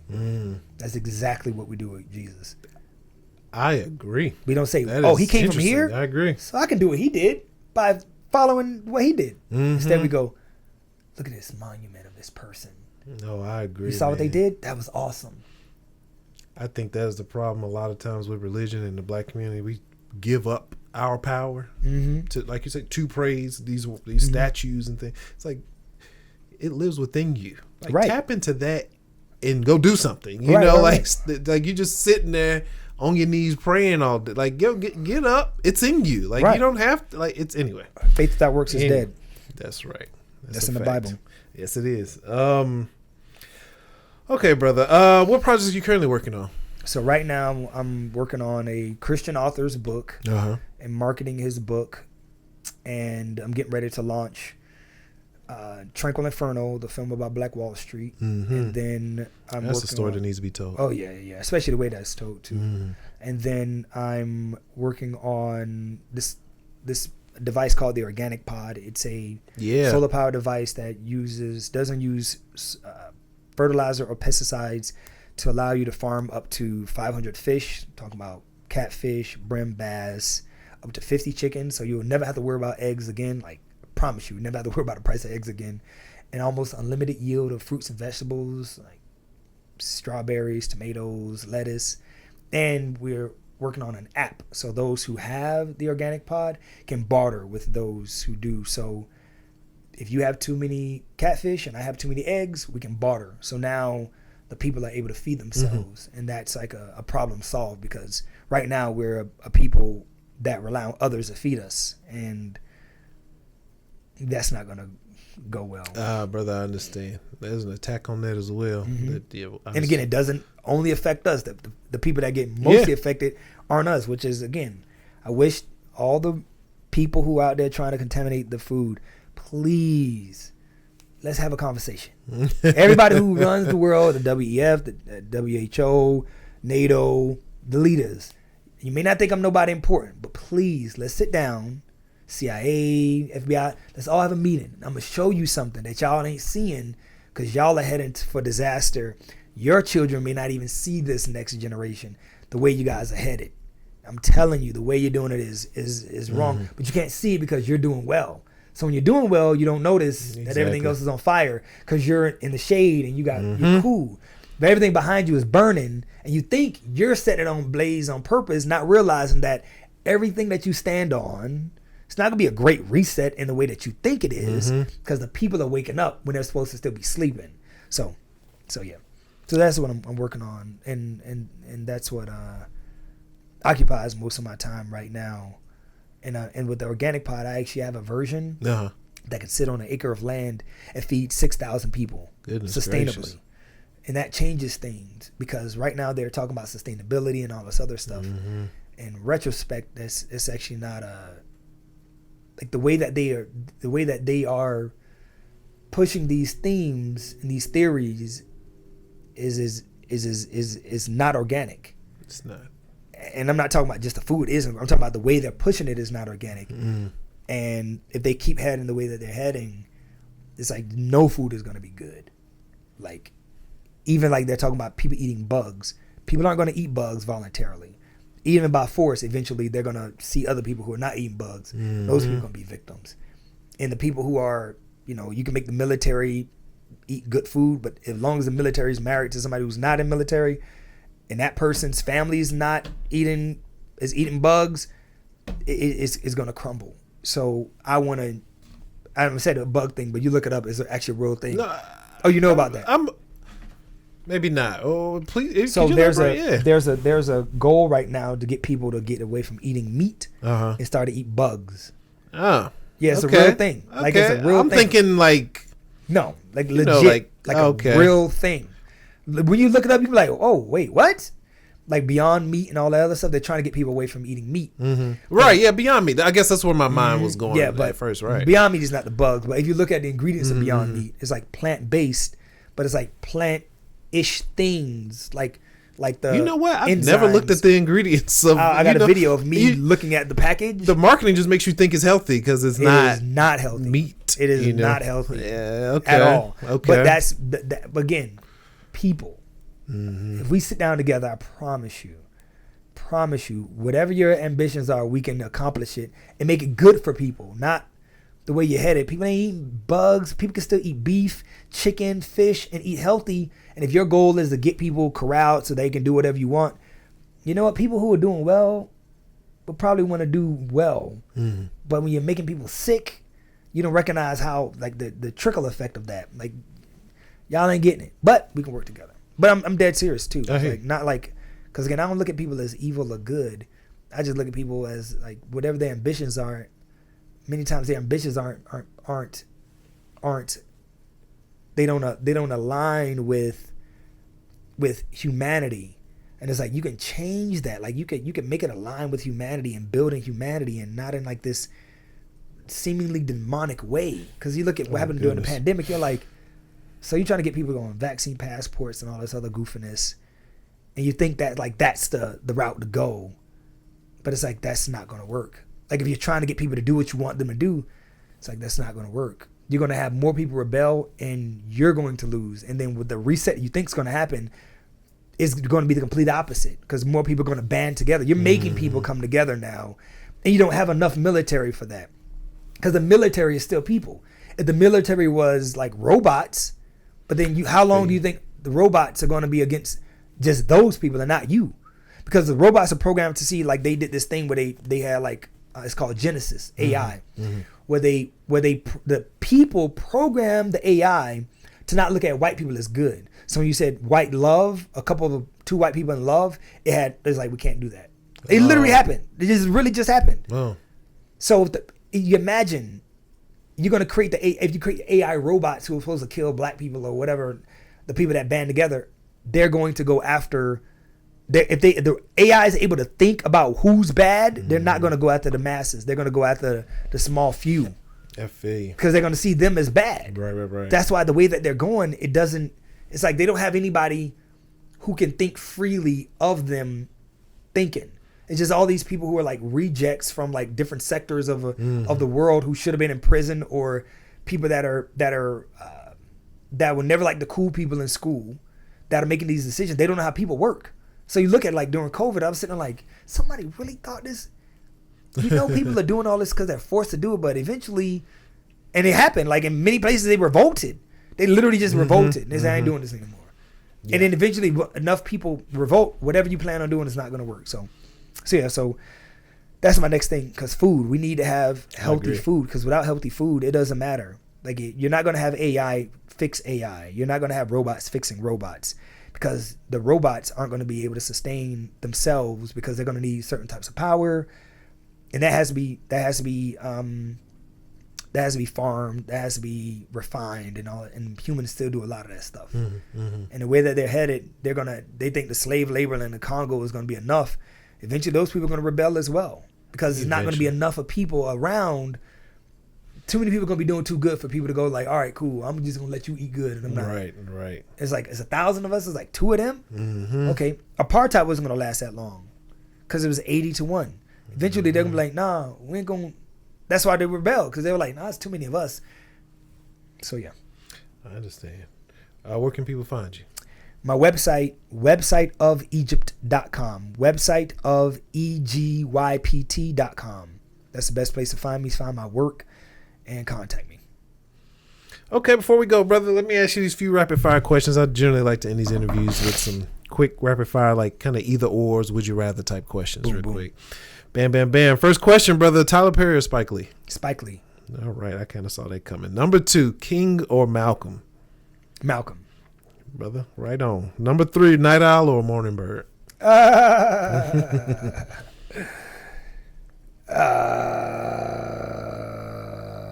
Night Owl. All right. Both, but yeah. They just blend into each other. At night, though. At night, I'm up at night and it blends into the morning, so I'm a night owl. I'll go with that.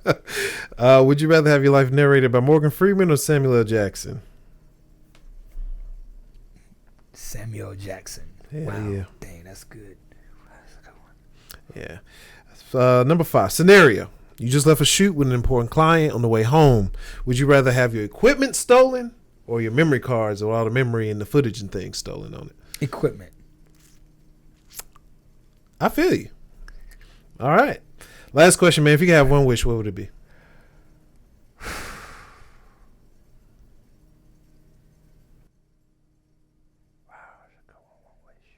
Just one wish, man. Anything on earth. Yeah, a little genie.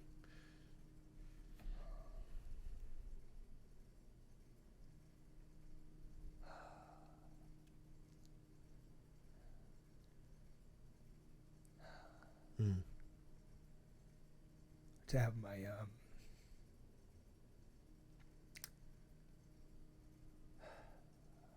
my mom and dad see what I become.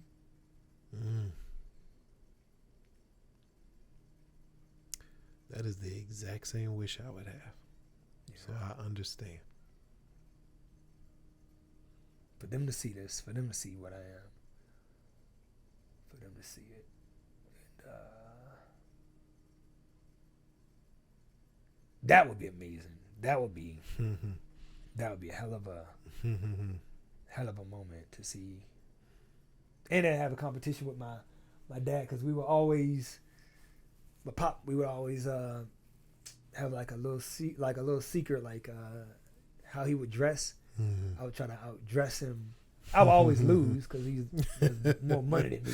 And I would come dressed up, and I'm looking at him like, this raggedy bastard, put on loafers. You got penny loafers with quarters in them. Supposed to be pennies, man. Go color a doggone quarter with a brown. With quarters in them. I leave this damn party.